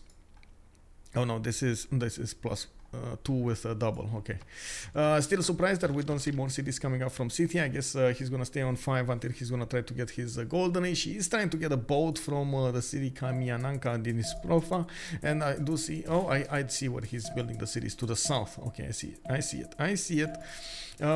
Was this built already? No, this wasn't built. Oh, this was a +3, so he already got the splendid bonus. It's fine.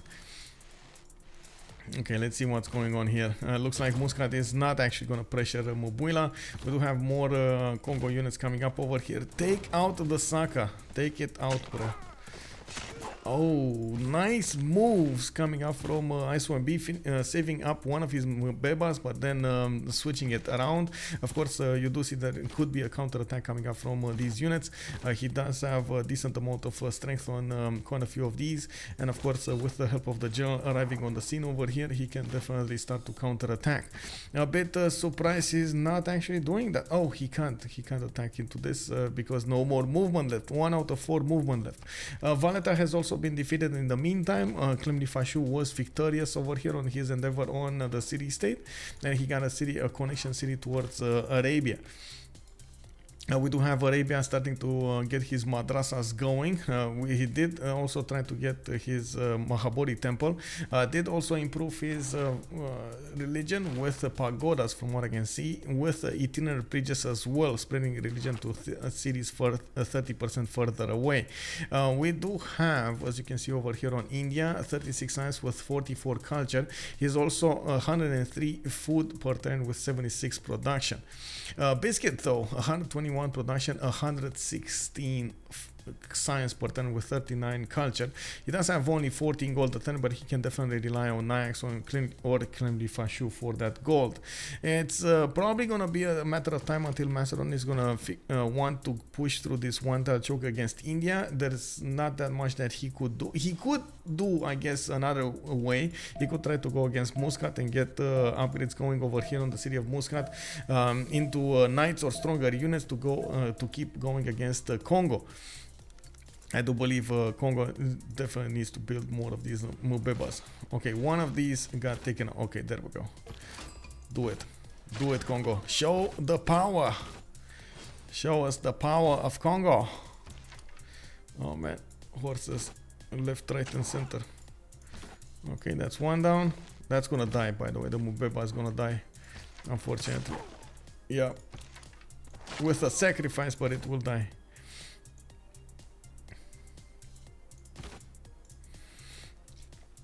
Well, you need units. Definitely needs archers with these Mubebas as well. Didn't actually build one single singer from the beginning of the game.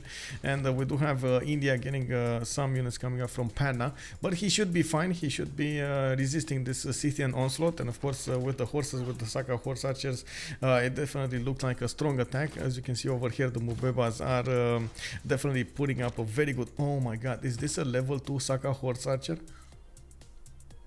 Only doing 45 damage against 59.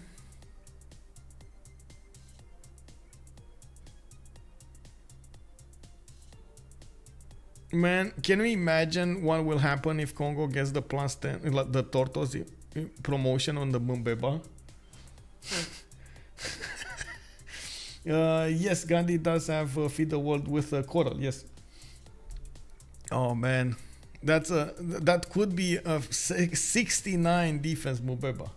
No, he doesn't. No, he has the plus 10 that like his natural defense from being a unique unit, but he can get another plus 10. Gorgoroth, good evening, sir.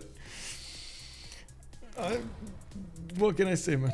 What can I say? Does Muscat have a Suz? Yes, it's Rikimaru actually.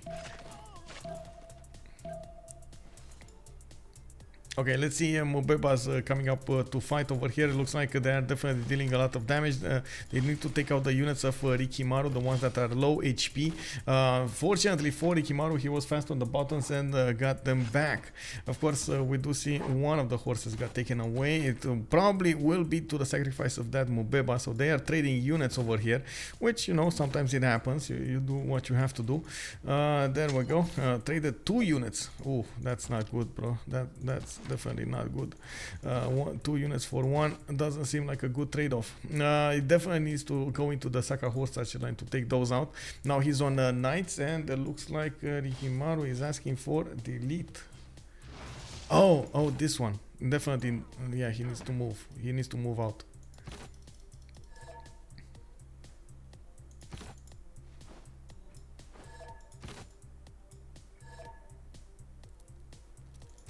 Okay, needs to move out. This is something that is keeping us alive. What can I say?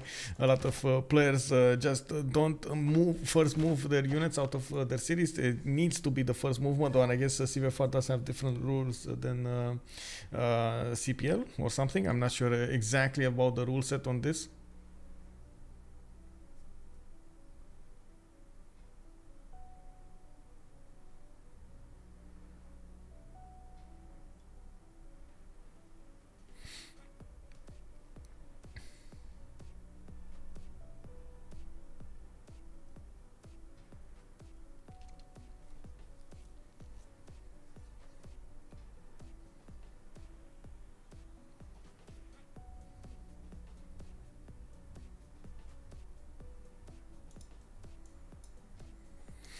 We do have those Varos coming up from Valletta and moving to the west side over here. And by the looks of it, of course, we're going to need to see if Macedon will join the war at any point. He didn't actually quite build his infrastructure of encampments, only one encampment from what I can see, and that's not enough. Definitely needs his Basilico Epades, and I do have to point out that Macedon does usually rely on that science coming up from those Basilico Epades being built, and of course building units afterwards with them. You do get the science coming up from the production into the units. That's something that we've seen a lot of the times help out Macedon be relevant in the game. Even if it didn't have a lot of science, he could actually make up the loss with that building, with that ability of his. It turns out that Congo is slowly dwindling the defenses of Scythia over, or I should say the attack phase of Scythia, and by the looks of it, India is helping him out a little bit. Yeah, but of course he could actually come out swinging and take out the attacking force of Muscat into Mubuila. Ethan91, hello there sir, and welcome. Thank you so much for the follow. We do have Theater Square being put out from Congo. He didn't actually finish the one in Mubumbi, which actually is the Oracle city. He was very busy with everything else and they couldn't actually get that going. You can see the knights being produced from his cities. I'm actually a bit surprised we don't see more aggressive Congo, of course, taking out the Muscat units. He could definitely keep getting the promotions on the Mubeba. As you can see here, he just needs one single point. I guess he didn't realize that Mubeba did how to say, repair itself, heal itself, and then get those promotions going. We do need to see also what India is going to help him out with. I do like that it's going to turn into a 2v1, while of course Macedon might actually try to go against India over here for the south. A bit surprising, we don't see an Indian city here. I was definitely expecting an Indian city over here.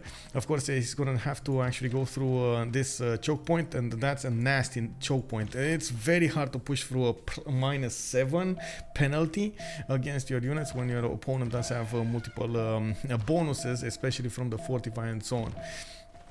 Not to mention the Varu is 5 string stronger or 4 string stronger base than the Heteroi. Definitely not a good choice to push through. We got 5 turns for Grandmaster Chapel to finish in Delhi. Let's actually take a look at the first moves coming up. Mububi is starting to be quite in trouble. We do have him. Okay, can he take out the Saka Horse Archer? That's for yeah, he could.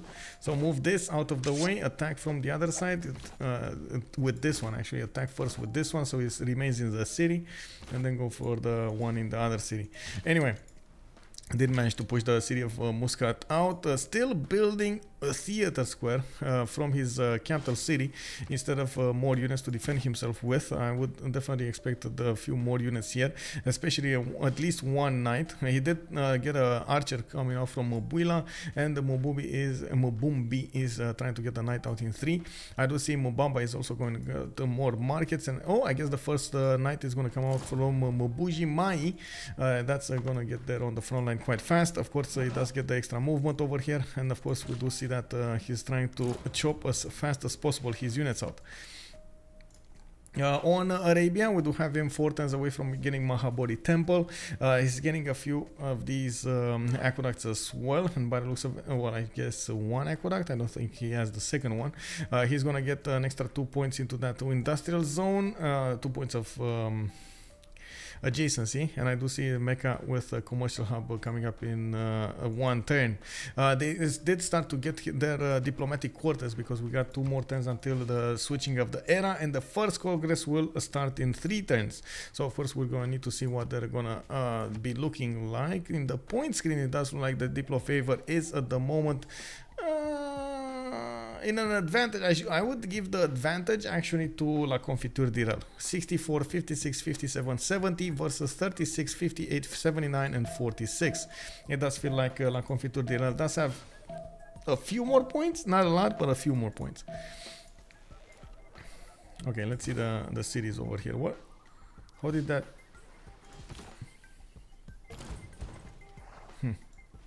How did that get shot? By what?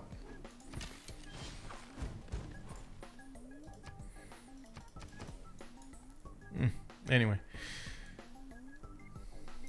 We do need to see, of course, the knights arriving on the scene. It will take a few turns over there, and of course you do see that ISORB is trying to push out a little bit, trying to force these, oh my god, the Saka skin out attack into the Mubeba.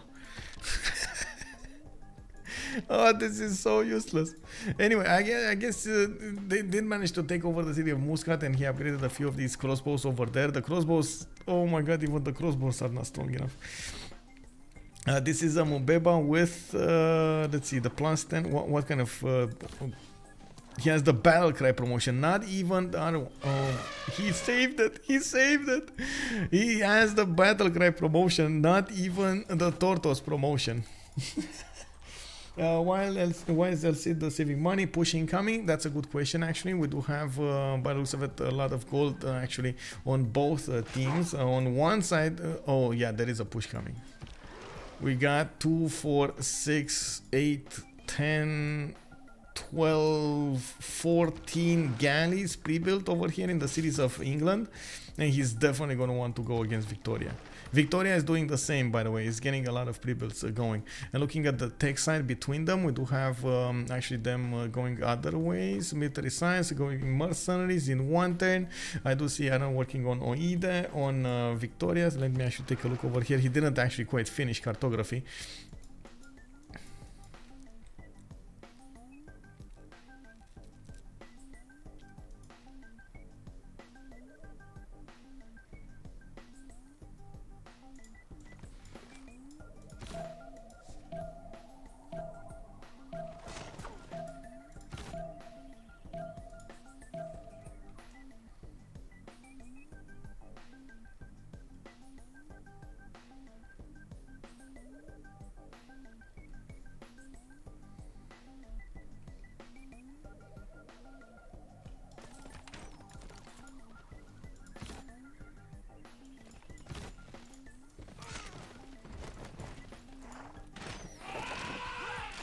Well, that was dead Varu. What can I say? We got knights coming up from, like more knights coming up from Mubumi and Mubuila. The one that was built in the back line is gonna get on the front line as well soon enough. He's gonna go through the Saka horse archers quite fast, and of course we do see that at the moment the Congo definitely needs to be careful. No! Oh my god, no. My son B promote. Okay, there we go. What was that? What promotion? Tortoise. Finally we get to see Tortoise. Oh, look at this. 64 strength on the defense, Mubemba. Oh, yeah, let's go, bro. Full. So this was a full attack coming up from Scythia with the general onto Congo. Congo had a very few. You saw Congo over here defend with few units, like 2 or 3 units. Didn't even get one. Didn't even lose one city. He hard built all of his units. It wasn't necessary for him to actually get anything done over there. You know, like, let me, what, pre-builds? What are pre-builds? No, I wait 4 turns to build the Mubeba, it's gonna be fine. What, Saka horse archers? No problem. What, horseman? No problem. It's gonna be fine, bro. Do they see cities from one another for spies? Let me actually take a look over here. Yes, they do. They do. They did manage to scout quite a bit. Actually, Congo got quite a few scouts over here on Rome. I guess they do know about England as well. On the other side, oh man, the scouting difference. Oh man, they only see 2 cities. They only see the Congo cities. Oh, that's gonna be massive. So there's no spy advantage for. There will be no spy advantage coming up for La Confiture di Rel, but there will be a massive advantage coming up for Shah Special Battleships.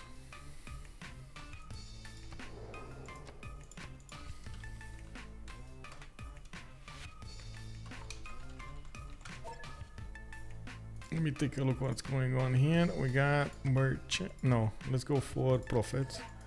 Let's go for gold.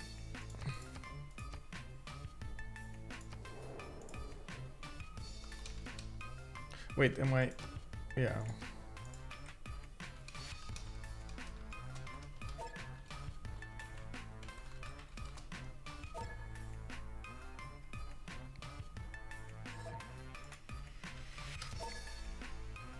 Okay.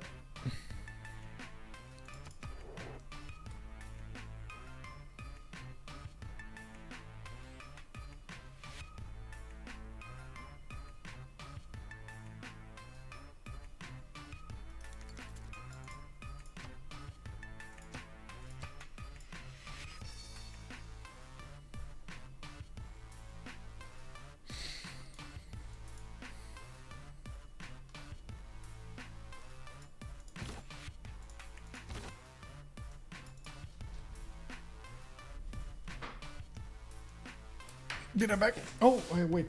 I just remembered I actually had the water over here.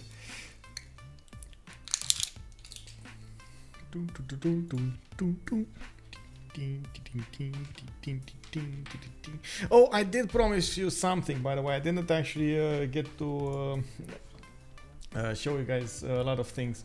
Let me actually take a look. I did put it on Google Drive, so we get to see some stuff. So my my trip to Hamburg.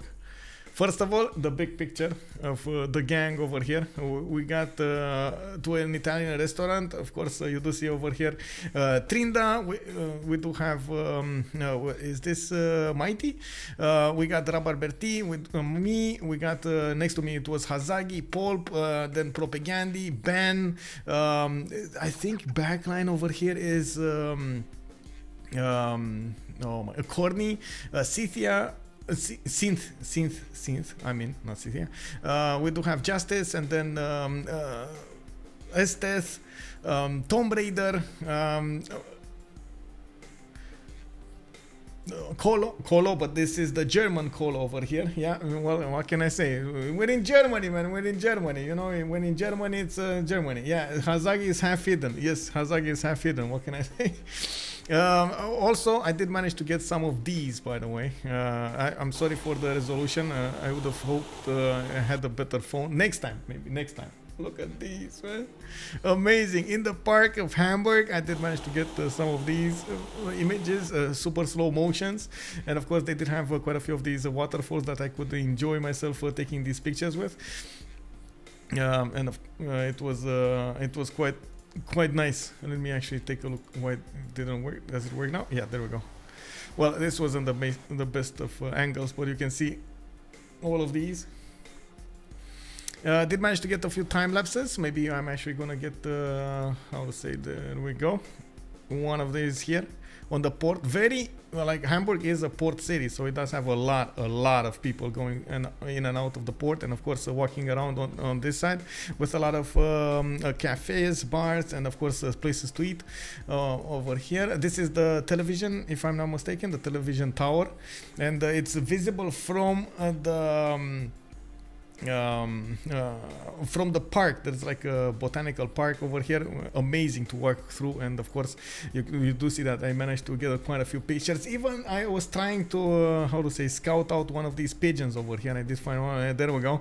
He was right next to me, and he wasn't fazed by anything, man. He was not afraid. Very big bird over here. What can I say? Of course, you can see how amazing this looks over here with the bridge, with everything, the flowers and so on. Oh, man, unbelievable. Some ducks. We do have the party people. There we go. On a wall. This was in a bar. I went with Justice and oh,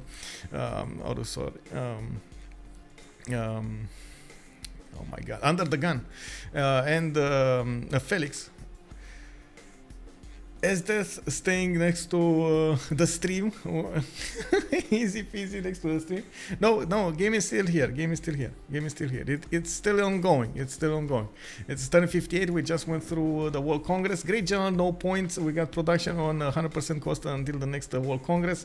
And looks like 2 Diplo points for Saladin. Saladin is gonna try to get that Diplo victory by the looks of it.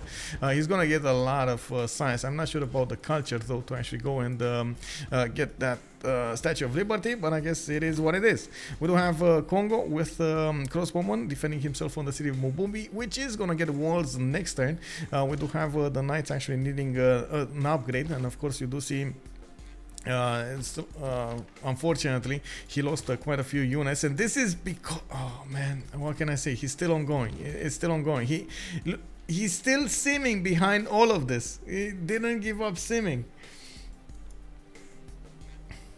Okay, just there we go for the pause. I hope you guys enjoyed the little sideshow over there with the pictures coming up from Hamburg. Let me actually take a look, take a quick poll over here.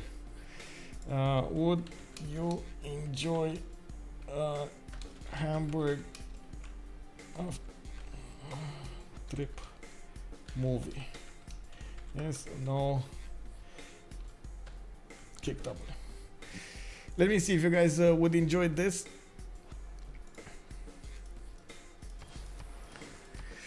We do have more knights being built in Mubemba, and of course now with the finishing of the walls in Mubumbi, it's gonna take a while until he's gonna go through it. He just got himself some time. The city is not under siege anyway, so he's gonna heal. The knights are gonna get some promotions and get their health points back, and of course you do see that this Mubeba does have a promotion already, so it just needs to wait until it's gonna get attacked a few times and then recover the health back. It's fine. We do have one in Mubumbi that is not actually gonna get the promotion. Oh my god, not even kidding. That was a one shot across the river on a Saka horse archer, not faced by anything. What is the does it involve Hazagi option? I mean, there is Hazagi actually. So there was, I guess, a few groups that got split over there, and they for some reason, instead of going out into the city and having fun into the city, they wanted to actually have fun in at an Airbnb. So we had a party over there, like how to say, Estes with a synth, with a band, and so on and so forth. Me and others wanted to go into the city, so we went to the city to see all of the how to say, all of the fun over there. So I didn't get.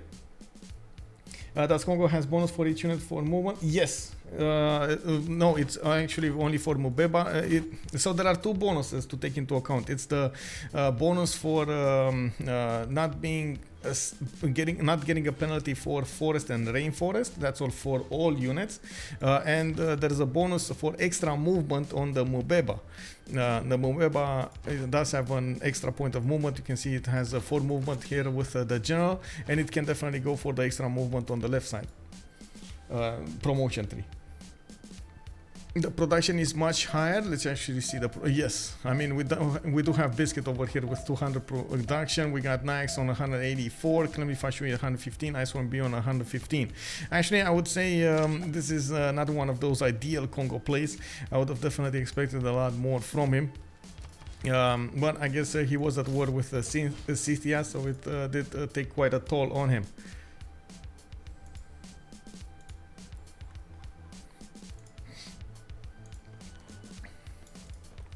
I need to catch up the next land, definitely. Yeah, definitely need to catch up the next land. Okay, so let's take a look at the water war. We do have the boats coming up from England, from Nax, going against the other England, Victoria. Oide over here will need to show us if he does have the admiral points. Let's see who got the admirals. We do have one Zenki on England, and that is of course the extra trader one. Leif Erikson on Rahendra Kola actually is on England, on Victoria, and Eleanor did manage to get Himerios Leif Erikson. He also got a religion. What's his religion? Why did he get a religion? Oh, he never finished it? Okay. I guess it's fine.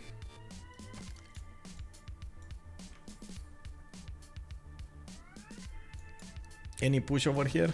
Macedon did manage to get his heteroids. As you can see, India did manage to get a swordsman over there. He's going to need to upgrade a few more to actually keep up the defense with the arrival of the heteroi and of course the general on this side. These heteroids, well, they are 51 strength, but again, this is the damage when they're not actually in the penalty range. When they're going to step on this march tile, they're going to have the penalties on them. The -5 coming up from the Varu and -2 coming up from that march tile, but that's only on the defense. The -2 is only on the defense. I don't think I would have to, funds to travel across the world for LAN. I hope. I do hope we're gonna have another LAN in Germany, definitely, and I do believe we might have one in France. We're gonna need to see if and when they're gonna announce it. What will it look like, and so on and so forth. I did ask at some point in the how to say, in the previous Discord that had the LAN, that organized the LAN, if they're gonna do a second one, and they were like, yeah, and I was like, wow, and everybody was like, yeah, and of course we're gonna need to see when that will happen. Let me actually take a look over here. Civlan, yeah, there we go. We got quite a few ups. Mamluks coming out from Arabia. I didn't actually see him getting his Grandmaster Chapel. Now he's gonna get in 4 turns. I do not remember India getting one. And of course we do see India is starting to put a few campuses. Looking at the yield stamp over here, I would expect actually Rome getting quite big. 94 science, 109 culture. He is the simmer of course, La Confiture Direl. It does take we can take a look over here and see that he did manage to improve quite a bit of his land. He's not being phased anymore by those if you can see over here, by those how do you call them? Droughts? Yeah, droughts. We do see he's starting to build the theater squares from Kume, and he's gonna get to build walls because you can see England is probably gonna take that city down.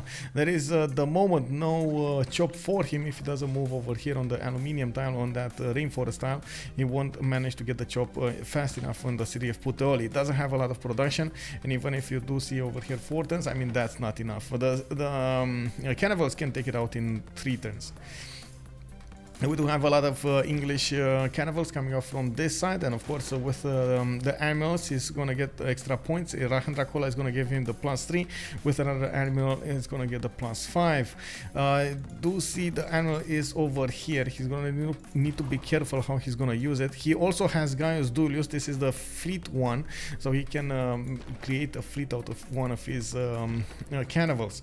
I would have expected to see frigates at the same time. I do see Sea Dogs being built over here from England, and there might be a problem with the available niter. Let's actually take a look. Yeah, he does have 30 niter at 10. Isorb is also on 8 and Clemifashu on 4. It should be enough. A bit curious what Biscuit is gonna want to do over here on his side, on Arabia, and I do want to keep on watching what's going on. Okay, England is showing up his hand, trying to go over here, and of course pillaging some. Oh my god, 200 gold right off the bat. He's gonna take that city down in 1 turn. Bam! Taking out Puteoli, of course punishing Rome over here for not actually going on the coast. I did mean to say this, but I totally forgot about it at some point. I got distracted by the Congo war over there, and of course India and so on, the other points of the game. I did want to point out that Rome should definitely try to help out England with how to say, with the naval warfare, because it's gonna be a war between the two Englands. So he needs all the help that he can get.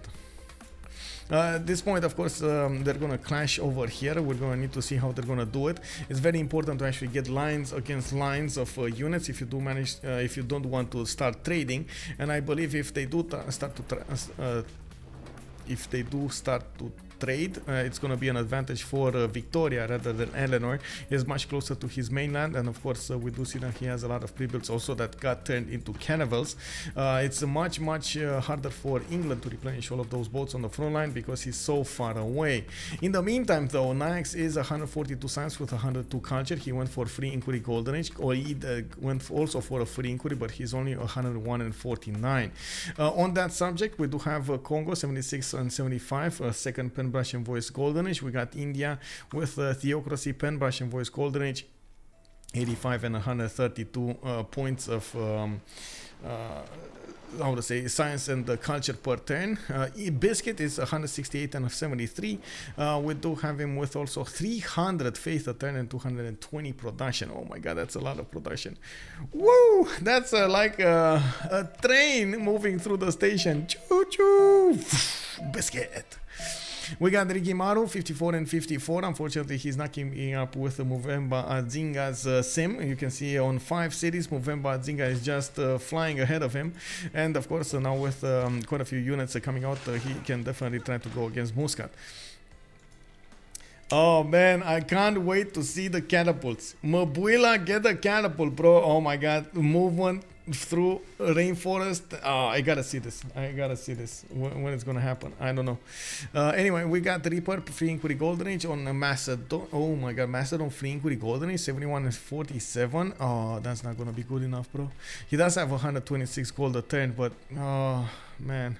Zeox 84 science, 114 culture, Penbush and Voice golden age, and of course We do have him on the seaming side. He's trying to get a few more of these universities going, and I do see him having the benefit of a few more city slots over here to the northwest, maybe one in the south, and that's a lot of jobs.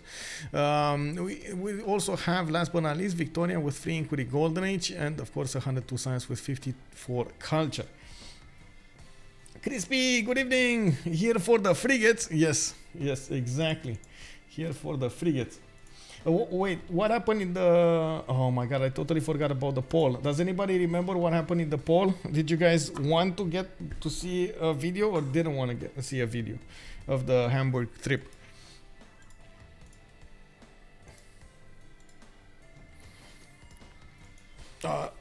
Be right back. I really need to get to the bathroom. Be right back.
Okay, so it does look like I got back. First of all, Victoria is starting to push back on England and on Eleanor, and now we're going to need to see those frigates come into play. It doesn't look like England actually got enough of these pre-builds, and the moment Victoria is going to be on his I would say on his boats really quickly, and I don't see him having an option to attack back. Actually, yeah, no option to attack back. He needs to get out of there as soon as possible. Does anybody have mausoleum? Yeah, so we do have not mausoleum, lighthouse, great lighthouse over here on the City of London. So those boats do get extra movement. It needs to also start building a lot of these sea dogs, and of course the moment I don't think he actually has the card on. We do need to see him getting a lot of hard builds because wait, did he get... Oh, he's still in monarchy. Did he get press gangs? Okay, so he did get press gangs. And I do see he's working on Machiavellism for 50% production towards spies. Is he actually building a spy? Yeah, he is in Bradford. Okay. Sea dogs. That's not a lot of production. He didn't upgrade a lot of these tiles. Oh, that's quite unfortunate. Sea dogs. Oh no. Get out of there, bro. Nax, what are you doing? Well, at least he's not getting two-shot, but it's not far away from getting two-shot. Yes, I did wash my hands. Yes, I feel like that's something that, how to say, should be done. Oh no, Nax. Oh no, Nax. Nax, what you doing, bro? You just lost another caravel. You could have defended, saved it.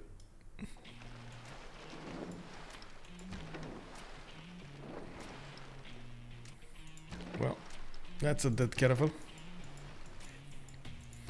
Let's take a look over here. We do have finally trebuchet arriving to the north of Muscat and starting to attack into the city. We do have a few Scythian knights coming up on the defense with a terracotta army being built in Pazirik. That's going to give him an extra promotion on all of these units, and that is definitely going to be important, especially with the knights. I do see Intel is arriving over here on the Congo defense. No, actually the intel is on Scythia. Scythia got a spy in Mubuila. We don't see any spy coming up from Congo, and by the looks of it, he did manage to discover Musketman. So he put some into production. Like, really? Okay. I didn't actually hard build more Mubebas to actually get them into muskets, but it's fine. I mean, it should be fine. We do have Congo, by the way, the capital city with 50 production right now. He did manage to actually get 4 of these relics in there, and of course that's what's giving him so much of his production there. 88 science, 96 culture, 71 gold a turn, 143 production. We do have also India managing to properly defend against the Macedon's attack to the south. That Varo did get a good return on investment for him. He did manage to get a crossbow over there, and of course buying some more. It doesn't look like at the moment Reaper can push through, and when he will lose his free inquiry goldenish, he's gonna lose all of his science. Not a lot of campuses built over here by Macedon, so that's gonna be an issue. We do have a caravel somehow to the south of Birmingham. I don't know how that one got there, and I'm sorry to say, but Naix will lose all of his fleet. He didn't get out first, and now he's gonna lose all of his fleet. Oh yeah, that is a problem. For some reason Naix is not queuing up his units, so he's getting a zone of control over here. It's quite unfortunate to actually see the zone of control activated. You do see how England is positioning his units in such a way that he's trying to get going. Anyway, yeah, that's it. Get out, bro. Get out of there. Run! Run! Upgrade everything. Run! Upgrade. Run! Upgrade. Run. That's not enough time to get the caravels, by the way. 6 tons for a caravel in Preston. How much production is he benefiting? Oh my god, only 19 production. Plymouth is 28. London getting quadremes. Bristol. That's not enough. That's not enough time to rebuild all of this fleet.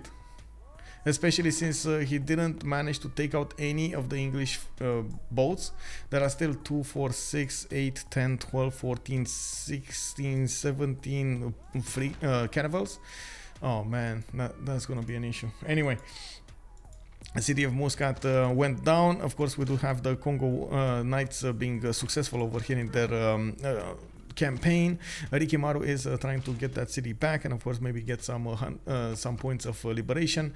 We do have Congo with a few one crossbow actually defending to the north of Muscat, and of course we're going to need to see if Rikimaru is gonna attack into the city directly, or is he going to try to go against the units of Congo.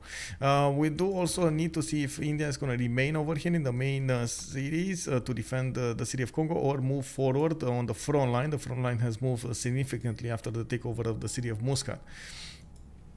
Mobumbi did finish that theater square, and now of course we do need to see the great writer screen on Congo. We got 12 great writer points a turn, and he did manage to get to put Pingala in there. It took a while, but it did manage to get there.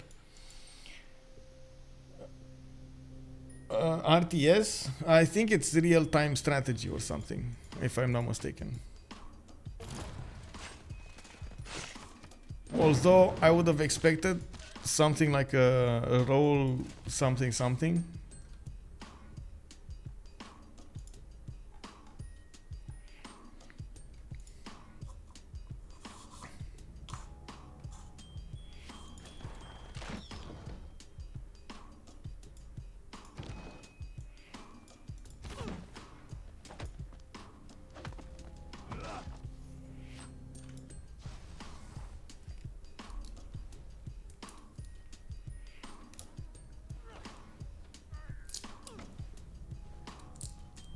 Let me get some water. Wasser. So I'm actually quite curious what's going to be the end play over here. We do have Arabia trying to get Forbidden City. I do see him getting some shipyards going. Didn't actually quite get boats out of his cities, which of course is going to be in trouble because England is, as you can see over here, trying to get back and rebuild his navy. We do have Muscat also taken out completely. It looks like Congo didn't take the chance of liberating again another time. It was enough to give 100 points to his opponents.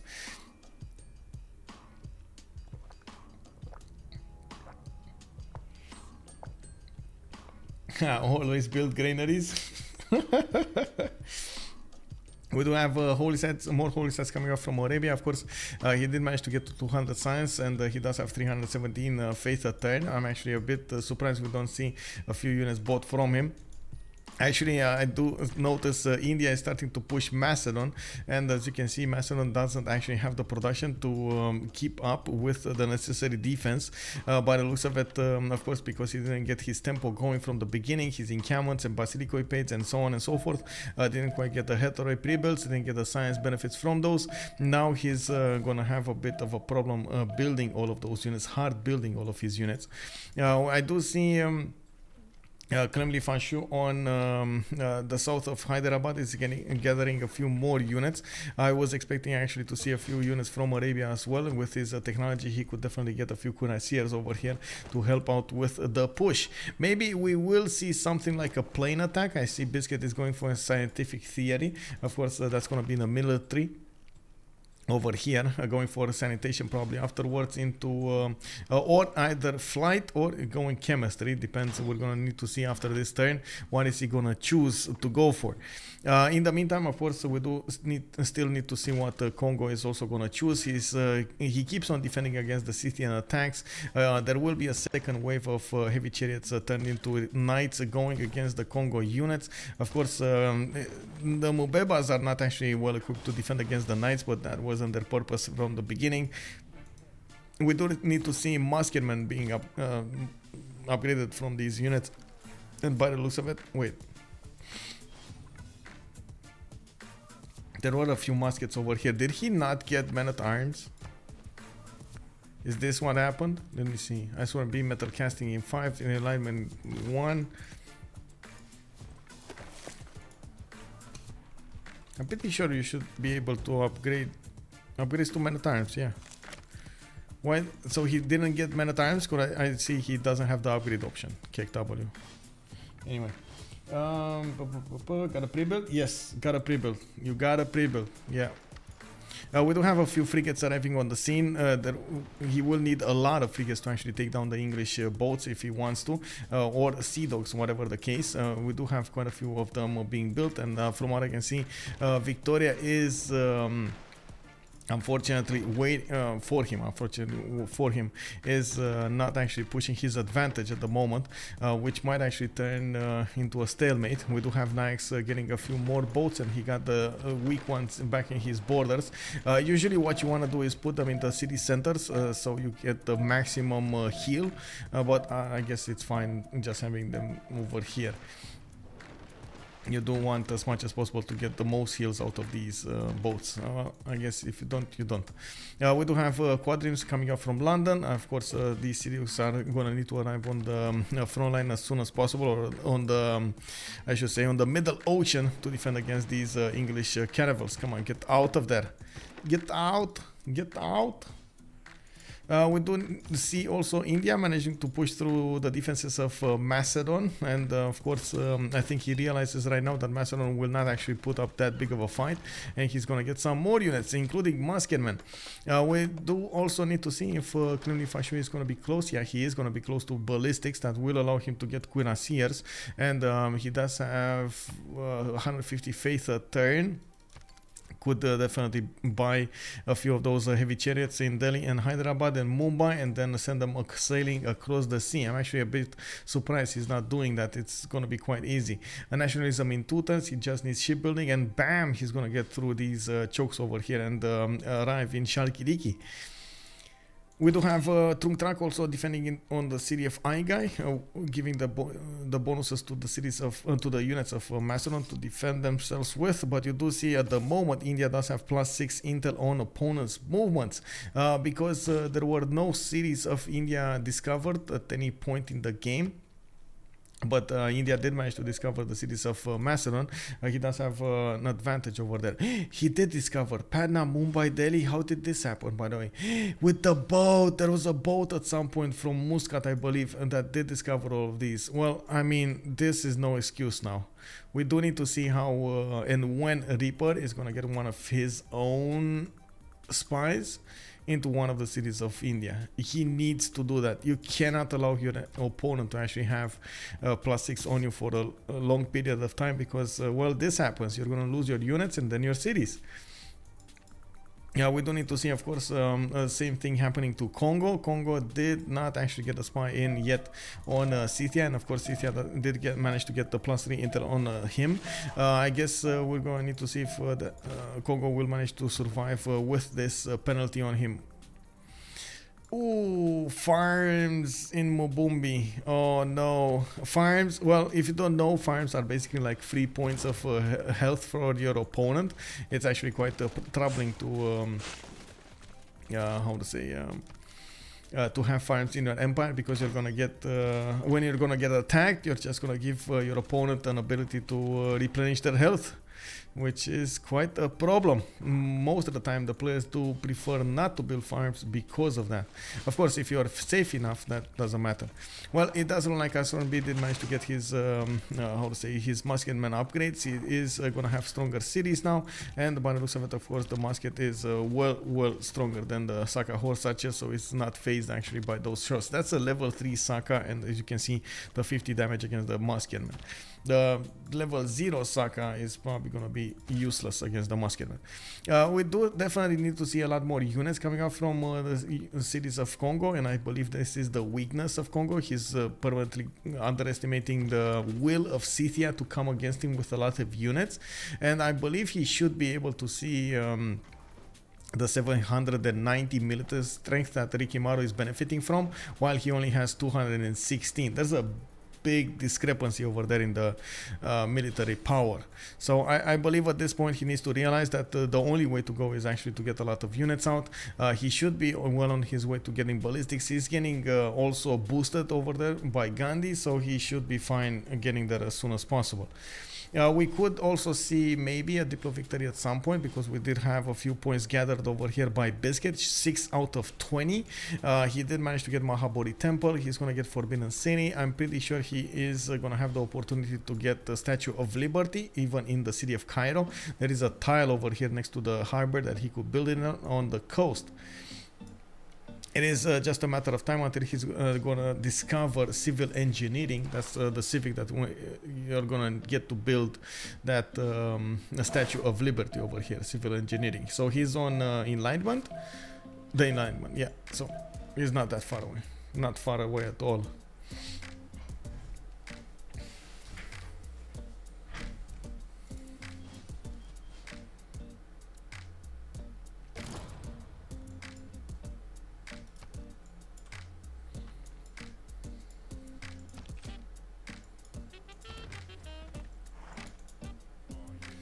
Is Alexander trolling? I think he got a bit taken aback by his spawn, as in he wasn't in a front line proper position. He wasn't like Scythia having a way to attack his opponent properly, and of course he didn't quite get to use to the maximum potential the Macedonian bonuses.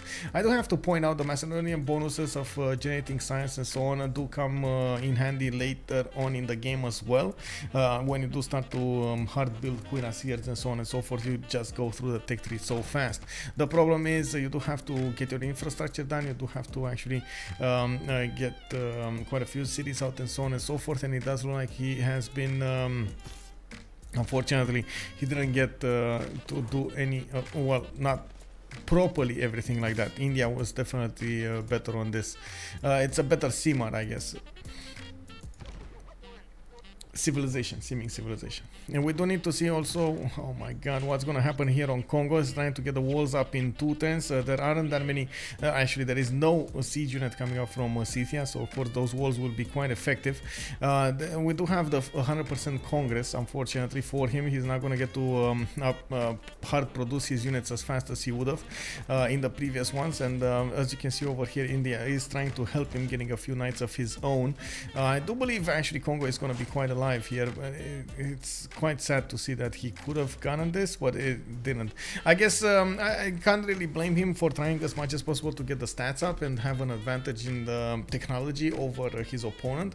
Rikimaru did stay on 68 science and 64 culture. He's going to lose a lot of that culture, while Movember Adzinga is just going to have more and more in the next rounds. If he does manage to survive over here, I'm pretty sure he will. That's gonna be a big advantage.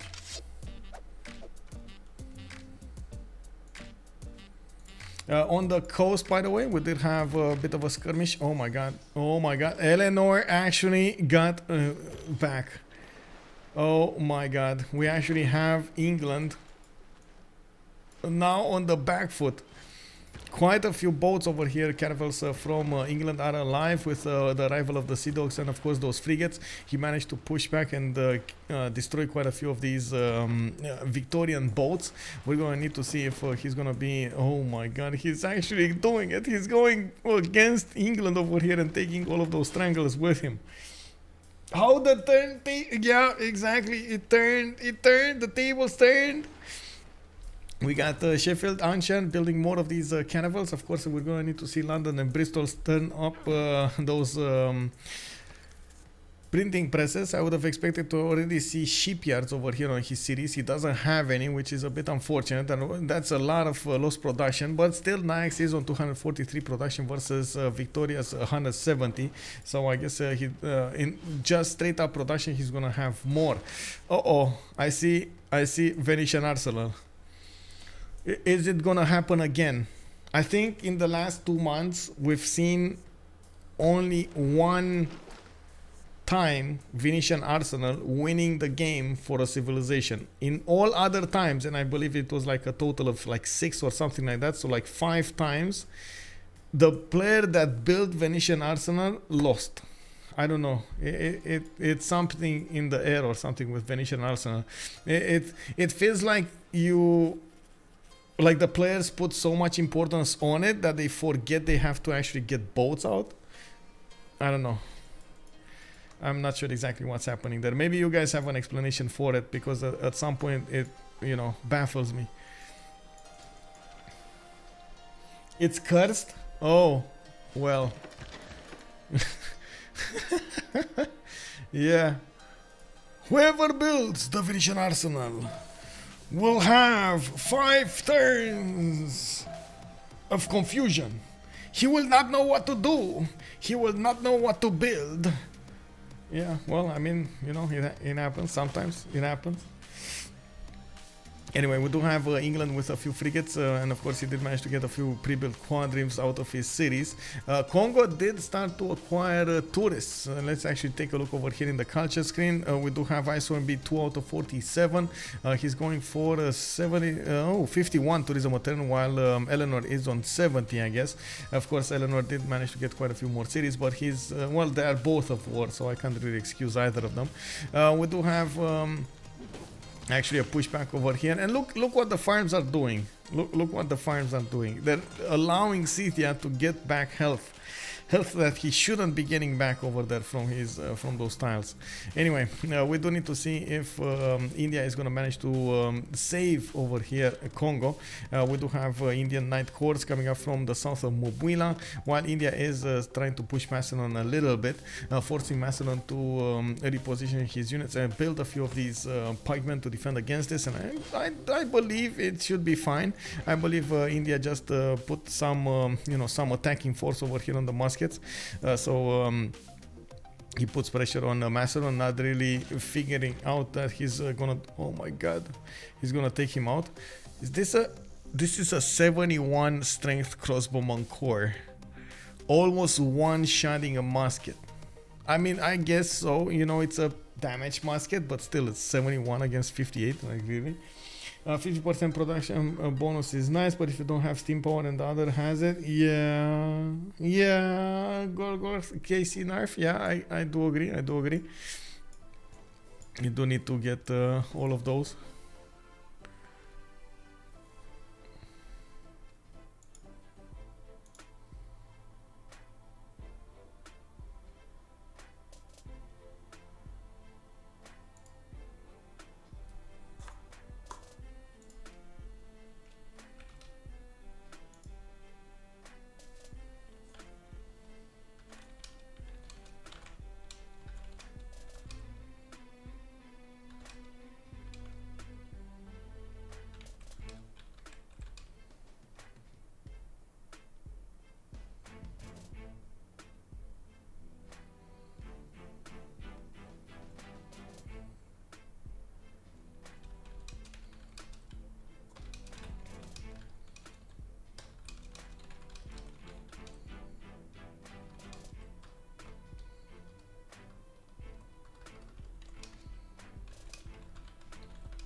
Yes, Arabia actually has 450 faith a turn. I'm not sure what he's gonna use it for, but I do see him starting to get a few of these encampments. 1, 2. See him getting a few Mamluks. Maybe Mohenjo-Daro is gonna be his choice. He did build a few more of those cities to the north over here, and I do see a Venetian arsenal also starting. Oh my God, he's gonna finish it. He's actually gonna get it with Imhotep. Oh wait, that's only Imhotep. That's Isodor also. So he has 3 charges over here that he could use. 1 for Imhotep, 2 from Isodor.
So we still have, well, now Eleanor pushing back on Victoria, and it does look like, of course, with the Sea Dogs, he is managing to actually acquire a few of these boats. You have to take into account, of course, the ability of those Sea Dogs to actually conquer, or I should say, convert these opponent units into his own. And as you can see over here, he will need to be careful, or I should say, Victoria would need to be careful how he's going to do this. Of course, I would also like to point out the frigates can counterattack, and they can two-shot the Sea Dogs if they get next to them. These are invisible units, of course, until you get next to them or they shoot. Now he saw them because they shot, but of course, usually you don't actually get to see them. You have to be quite close to them.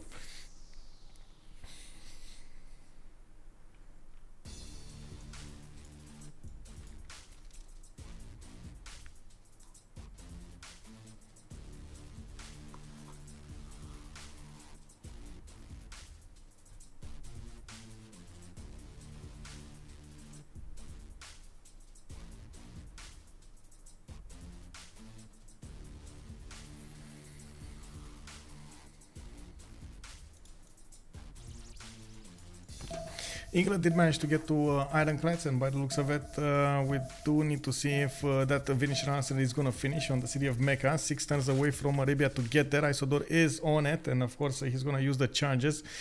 We do have Portsmouth on Vinicius Hansen over here, also in 8 turns.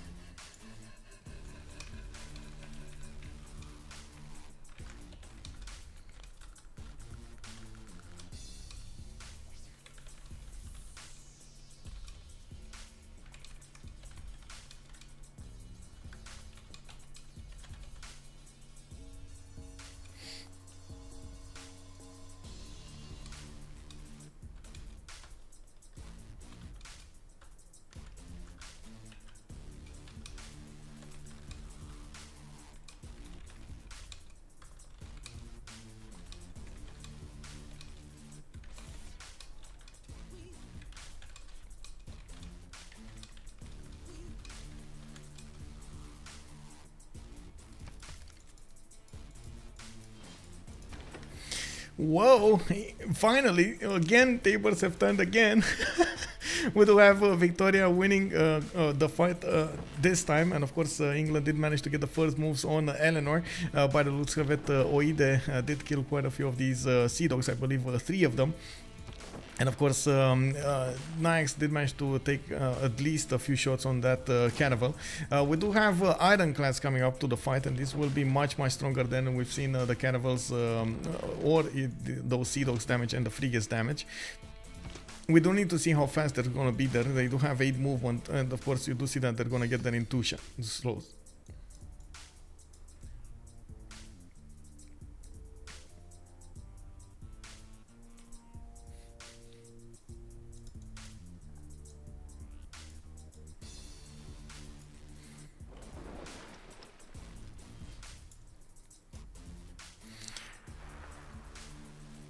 Okay, there we go. 2 turns to finish Venetian Arsenal on the city of Mecca, and then on the other side we do have 7 turns for Portsmouth.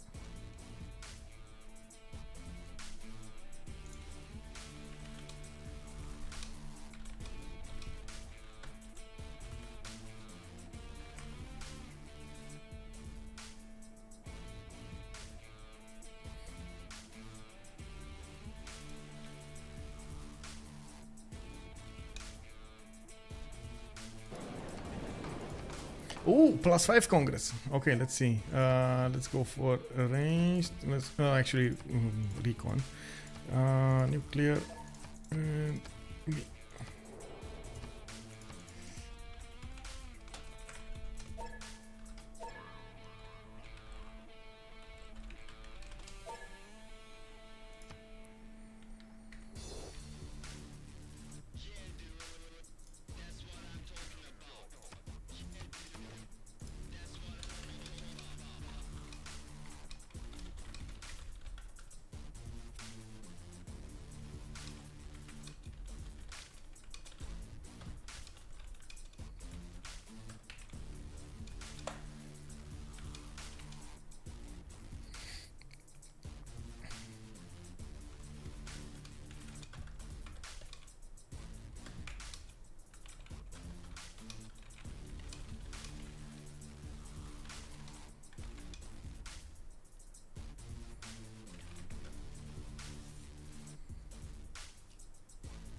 Well, we do have a lot more of these English ironclads coming up on the fight, and as you can see over here, we do have quite a few remaining frigates actually over here.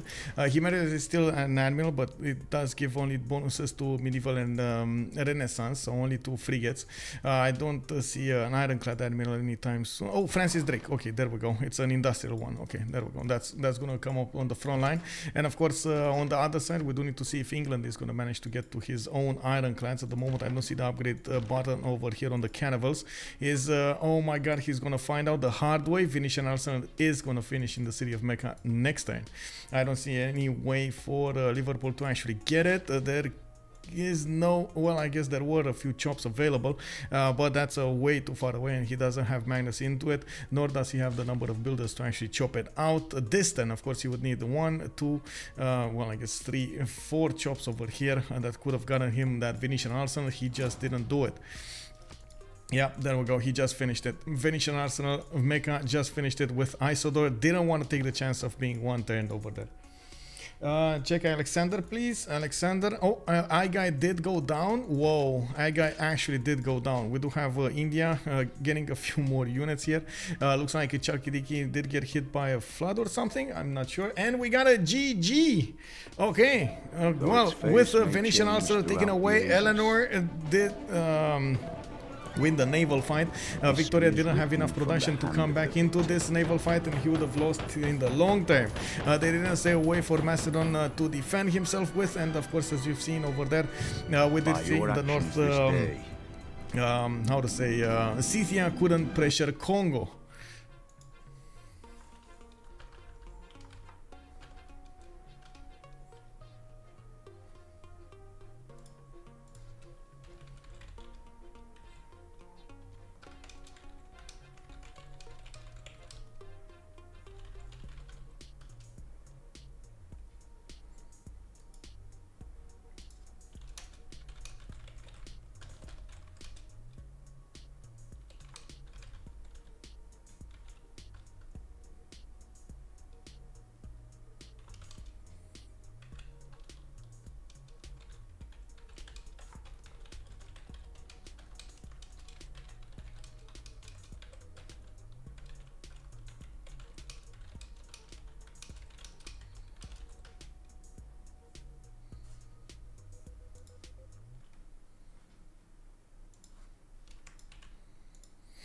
Okay, so let me actually see if we do get to hear something from them. Of course, since this is a CFR tournament, we will probably need to hear a lot. We will hear a lot of French. They will talk in French. If we do get some questions, I'm definitely gonna be happy. I do have one big question. Why did they actually remap the first one, or especially why did Shah Special Battleships want to remap the first one? Because I'm pretty sure we know the reason on La Confiture d'Irel. So now let's go actually and see what's going on over here and hear from them. Ou tu vas Tyrell, tu vois. En fait, t'embrasses Tyrell. Ouais, ça. En fait, genre, je m'en fous, moi, que tu fasses 800, 1000 de Varou, mais tu seras en 20-20 comme la Macédoine, tu vois. Là, t'as eu le temps de scale ce que tu te fallait, et en fait, là, Gandhi devient bon, devient fort. T'as eu le temps qu'il te fallait. Puis, putain, Congo, c'est teubé, hein. Ça fait longtemps que j'ai pas joué, c'est devenu Qu'est-ce qui était broken sur le Congo, là, dis-moi. Surtout ce qui était fort, vraiment, c'est pas les NGO, c'était scouts. Les scouts. Allez, les gars, attendez, je vais stream un peu mon jeu. Vous allez voir ce qu'on voit sur votre map. Ouais, vous voyez tout, je pense. Ouais, je me doute bien. Nous, on voit rien. On a dû lever la cité-état pour. Les NGO, tu vois, en vrai, ouais, c'est cool, mais c'est pas si fort que ça. Non, c'est pas si fort. Mais alors, les scouts, là, quand ça galope, je suis sa mère, ça me stresse cette merde là. Bah, en fait, les scouts, au moment où t'as la première promote, Colline, t'as 3 PM tout le temps. Trop. Ouais, mais ça, c'est trop. Ça, pour moi, c'est trop fort en early. Ouais, c'est très fort, mais en vrai, ça vous a. Mis à part le fait que je découvre toute la map, ça a pas changé grand chose. Ouais, le romain, le romain, ça change beaucoup de choses, hein, le fait que tu découvres la map. Hein. Bah, ouais, en fait, t'as les U, t'as les merveilles, t'as les TS, t'as tout. J'ai chopé un nombre de huttes, c'était incroyable. Voilà. En plus, vous avez eu aucune de nos villes. Je pense que s'il n'y a pas les galères de la CS, là, même les villes indiennes, vous les voyez pas, si? Patna, je Non. l'ai vu avec On Mascat. voit que parce les que premiers, ouais. j'étais Mascat. Oui, voilà, avec On- Mascat, on- mais sinon on vous a avez dû même le- pas d'espion chez nous, quoi. Oui, on a dû lever la cité-état pour voir les villes de La l'Ouest. pièce mais- est levée juste pour que je mette un espion chez l'anglais. Hein. Au début, j'avais pas d'espion que je pouvais mettre. Bah, en fait, vraiment, le golfe là, il nous fait trop chier cette mer entre la Macédoine et Gandhi. Hein.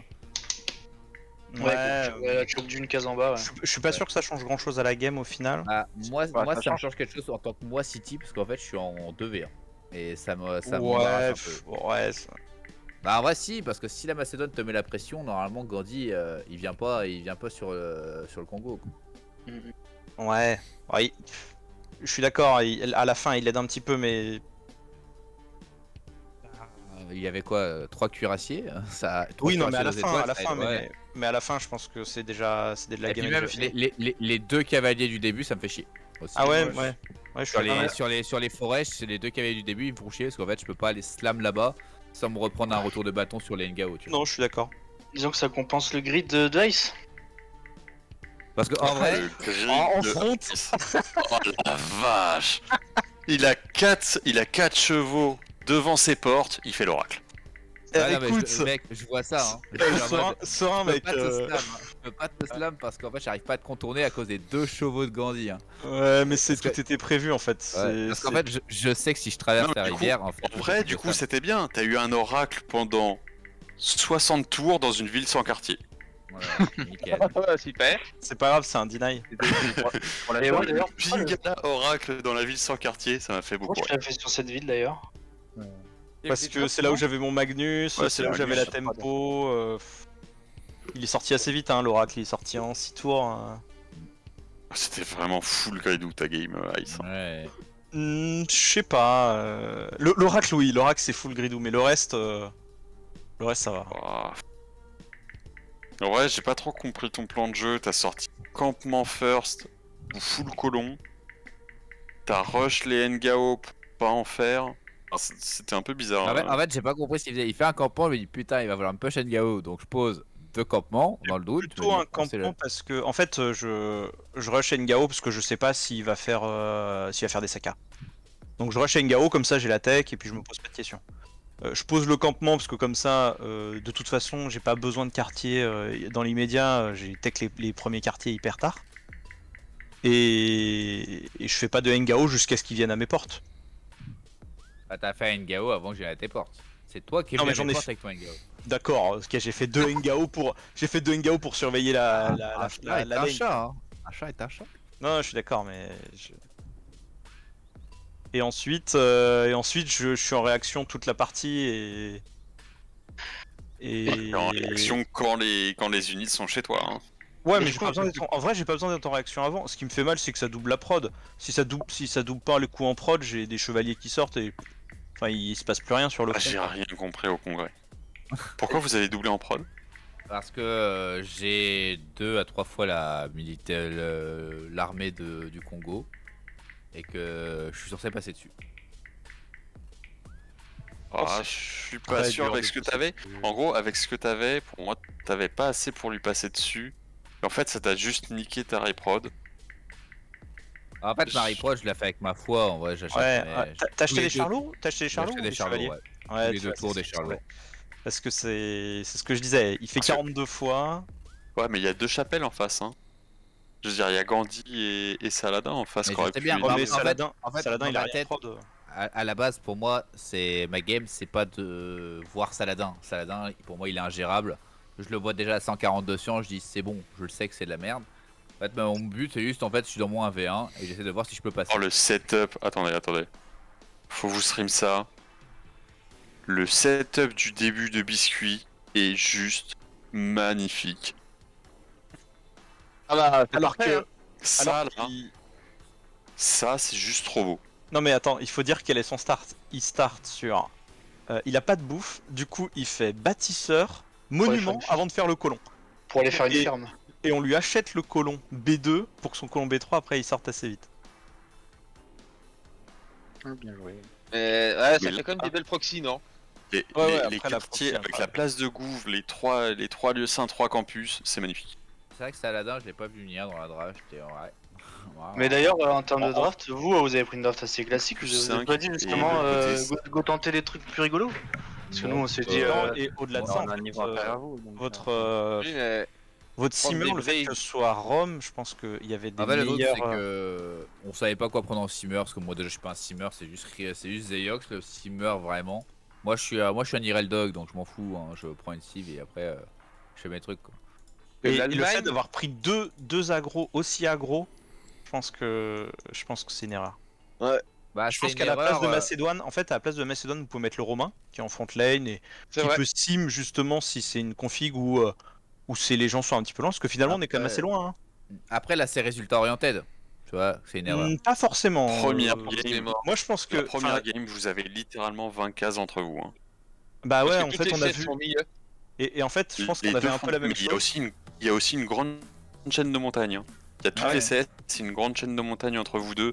Vous avez vraiment 20 cases entre Gandhi et la Macédoine et en et pareil en bas, en hein. Je pense Angleterre, que sur une ère intérieure. Sur le l'Est-Ouest, tu peux te retrouver régulièrement avec un des deux front lane qui est pas vraiment front lane, tu vois, qui est. Même là, entre le Congo et la City, il y a 15 cases quoi, donc c'est loin. Hein. Après pour moi la City ça c'est pas non plus un hyper aggro, ça peut me faire un timing mid game qui est très correct même sur les cuirassiers. Quoi. Ah bah là il t'a fait mal hein, sur les chevaliers. Hein. Ouais, il y avait beaucoup de chevaliers. Hein. En même temps, j'ai pas pu prendre une seule unité pendant 20 tours, et le mec il achetait un chevalier tous les 2 tours. Enfin, un Charlot. La autant Kourgane chevalier. c'est teubé hein, comme truc. Hein. Ouais, c'est très fort. On s'est pas compris pourquoi t'as pas pris Rite Initiative d'ailleurs. Ouais. Parce que je l'ai pas vu. Il a pris après. C'est moi qui l'ai eu. Voilà. Ah, tu l'avais deny. Voilà. Mais du coup ouais c'était un deny le rite initiatique. Ouais, ouais. Bah, je savais qu'à un moment donné j'allais faire des unités quand même. Mais oui, c'était plus un deny que. Parce que du coup ça... Enfin ton départ était vraiment lent à cause de ça, hein. T'es lieu 1 à plus 1, c'est dur quoi. Ouais, je sais, mais je prends sur moi pour éviter que. Sur une Macédoine, ça fait beaucoup plus mal sur une Macédoine que. Ou sur une City. Macédoine Que... ou City, ouais, ma City aussi je pense que c'est fort. Hein, Rite Initiative. Ah, sur City Rite Initiative, c'est. Je pense aussi il y a deux gros il y a deux grosses erreurs du côté de la confiture d'Irel je pense. C'est Rome et la Macédoine. Enfin la Macédoine ça peut se discuter et Rome c'est bad first. 3 moutons sur ta cape. Tu sais que t'es en backline. Je sais pas pourquoi tu pars sous. Bon, c'est dans un call d'équipe. Ouais, tu dois vraiment. Enfin, 3 de prod avec un bâtisseur en début, faut vraiment partir bad first. Tu récupères après la prod.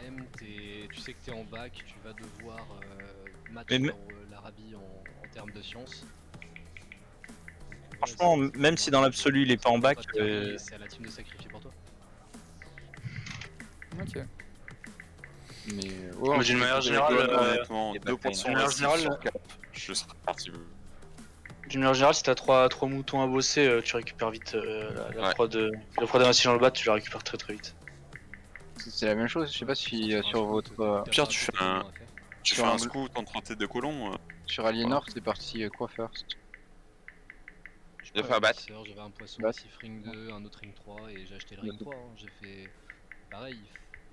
Moi On j'avais est pas en des position, il faut confisquer. On scale le plus J'ai pas Ah possible. ça, l'argent sur les backlane, on en a mis là. On a acheté un colon, on a acheté les cases ring 3. Ouais, mais ça valait le coup. c'est des. Bon, c'est la seule. Alors, on a acheté J'ai quand même. pas mis, ici. Il fallait que j'achète cette case là en gros pour. non, bien sûr. j'en avais très peu.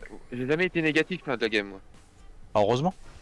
Comment ça, On a heureusement acheté 2 chipyards. Bah, dans ta position, c'est normal que tu sois pas négatif. Oh bah dis donc, t'as des joueurs de foi, ils sont en négatif très très vite, hein. Je suis d'accord, mais si t'es en négatif, tour 80, je veux que t'aies les blindés qui soient déjà dans le land de l'adversaire, tu vois.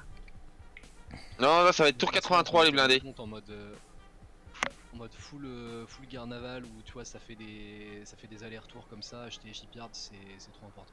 Ah non, non, je suis. C'est Attends, énormément de prod, c'est des bons bâtiments. qu'on soit d'accord, c'est de l'argent qu'on a bien investi. Mais c'est de Ah, l'argent complètement. qu'on. Ah, c'est de l'argent. On l'a mal investi dans la mesure où mes moves étaient dégueulasses quoi, j'arrivais pas à jouer et je me faisais retourner, tu vois, je devais raser la ville de Rome juste avec 3 caravelles et nous perdre faire que 2 quoi. Et tu vois, j'avais pas le temps de programmer une shit enter, je faisais vraiment des moves dégueulasses. C'est intéressant. I do have a question to ask. GG, well played. First of all, I do want to ask why CPB wanted to remap the first one. I know why. Because we have no place, and we have some bad start. We don't have any good yields around our capitals. So we just say we are pretty sure that we will have a better map. Okay, well, just so you know, the first map you had like 2/3 of the map or something on your side.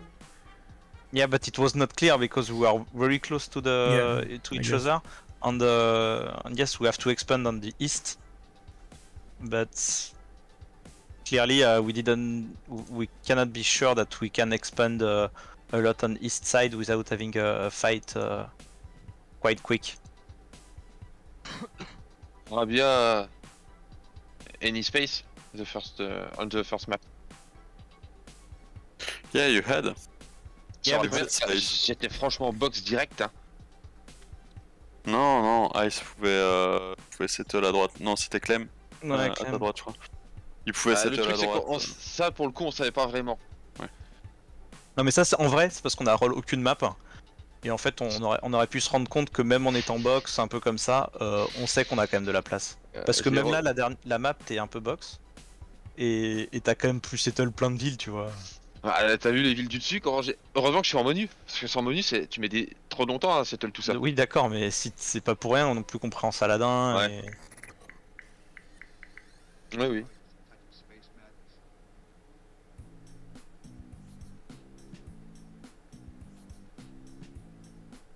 Bien. Bien. Ouais. Sinon, ouais, pas grand chose à dire dans la game. Hein. La map est quand même vachement à l'avantage de chasse et pêche. Je pense. Et voilà, et après ils ont joué leur jeu. Oui, ils ont très bien joué. Hein. Ouais. Oh bah après voilà, vous avez joué votre buff, vous avez joué ce que vous avez joué. Nous on est parti sur un play agressif parce qu'en fait c'est ce qu'on maîtrise entre guillemets le mieux. Et on sait que contre vous on va se faire au stade. Quoi. On va se faire au stade aussi parce que vous êtes meilleur, du coup autant aller là-dessus. Moi je prends le parti pris de choisir un playstyle et ça passe ou ça casse quoi. Ça. Oui, non, mais vous avez raison. Ouais, hein. En vrai, on a été étonné que de pas avoir vu l'Allemagne, de pas avoir vu Babylone. Il est ban Babylone. Non, c'est pas mal, non. Y a pas de ban. Il a dit que c'était règle Squadron. Non, c'est marqué après aucun autoban. Aucun autoban. Ouais, mais ça rentre pas, c'est pas notre playstyle quoi. Ouais, mais je l'aurais bien tenté sinon. Moi je suis un dog et je resterai un dog. Parce qu'à la place de Rome, si j'aurais su, je l'aurais bien tenté, mais je pensais que c'était autoban. Et surtout, je pense que l'Allemagne. Parce que l'Allemagne en McLean, c'est un truc qui va être fort. C'est un peu bien. Il me semble que c'est bien. Il faut le bon setup. Non. T'as pas besoin de c'est ça le délire. T'as besoin de quoi sur l'Allemagne? T'as besoin de rien en fait. T'as juste besoin de pas être en front lane. Ah. Et de temps. T'as besoin de temps en fait avec l'Allemagne. Il faut de la place pour mettre tous tes quartiers. Ouais, enfin. Bon, sûr, après, oui. Bon. Ah, t'aimes bien quand même faire Aqueduc, Platco. Non. L'Aqueduc, je crois que tu fais que des Platco et tu essaies de mettre au milieu de tes ressources. Puis t'as des anses plus 4, plus 5 dans toutes tes villes et ça suffit largement. Ouais, plus que ça quand même. Oui, bah après tu montes à 7, 8, 9. Ouais, bah après, à ce rythme-là, tu joues de la Gaule aussi, c'est bien. C'est moins bien pour la prod. Je pense que la Gaule c'est bien. Hein. Ah, en vrai, c'est bien. Moi je pense que la Gaule, tu la mets en front, c'est au top. Hein. Ouais, je suis d'accord. La Gaule en backlane ou en front, c'est bien dans les deux sens parce que c'est une bonne cible aussi en backlane. Ça fait pas mal de trucs. Ouais, mais je pense que c'est mieux quoi. Ça fait pas de gold. On réfléchit avec Zeox. Regarde, Saladin, ça fait pas de gold, mais tu peux toujours t'en sortir à faire des golds, tu vois ce que je veux dire. Ouais, mais nous, quand on a réfléchi à la race, on s'est dit. Ah, mais oui, des grosses deuxième mec derrière. Phase de la gold, phase des golds aussi, le deuxième. Tout ça en backlane, tu mets une Siva setup quoi. Bah, je pense que vous pouvez mettre un mec qui fait des golds en front lane, hein. Il faut pas penser que front lane c'est forcément une cible de guerre, hein. Oh bah, moi les gars, je joue en front lane, je vais pas jouer une Siva gold. C'est ça. Rome perche à sec. Non, mais c'est. So I do want to, first of all, thank you very much for joining me, and of course I hope you enjoyed this CVFR 44 RTS East versus West map. Of course I'm actually going to keep on seeing what the players will have to say over here, but I do want to, first of all, close the stream so I get to wait until they actually finish and so on and so forth. And I'm actually curious if you guys want some more tomorrow. We could actually get a few more games tomorrow, the 44 RTS, and of course I'm gonna we're gonna have on Friday, we're gonna have a 2v2 final coming up from the Civ Brazil. We're gonna also have the Hidden Cup on Saturday, and I do believe we're gonna have I'm actually not sure about Sunday at the moment. I do have to take a look at what will be there. Okay, more okay, we're gonna see more. Yes, more thank you very much, Salty, for joining us. Thank you very much, Star Spanky, of course, for showing up, and I do hope of course you had a good time.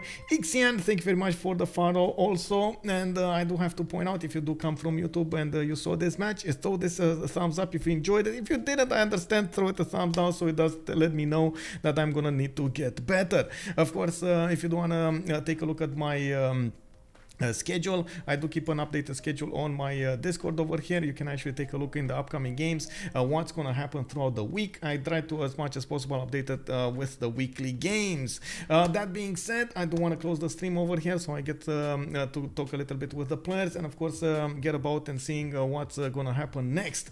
Thank you very much, guys, and let's see each other in the next ones. This was Michael for Sport TV, CVFR 4v4 RTS. We've seen Shah Special Battleships get a win against La Confiture d'Irel. Bye bye bye. Bonsoir. Bonsoir, actually. Good night. Bye bye.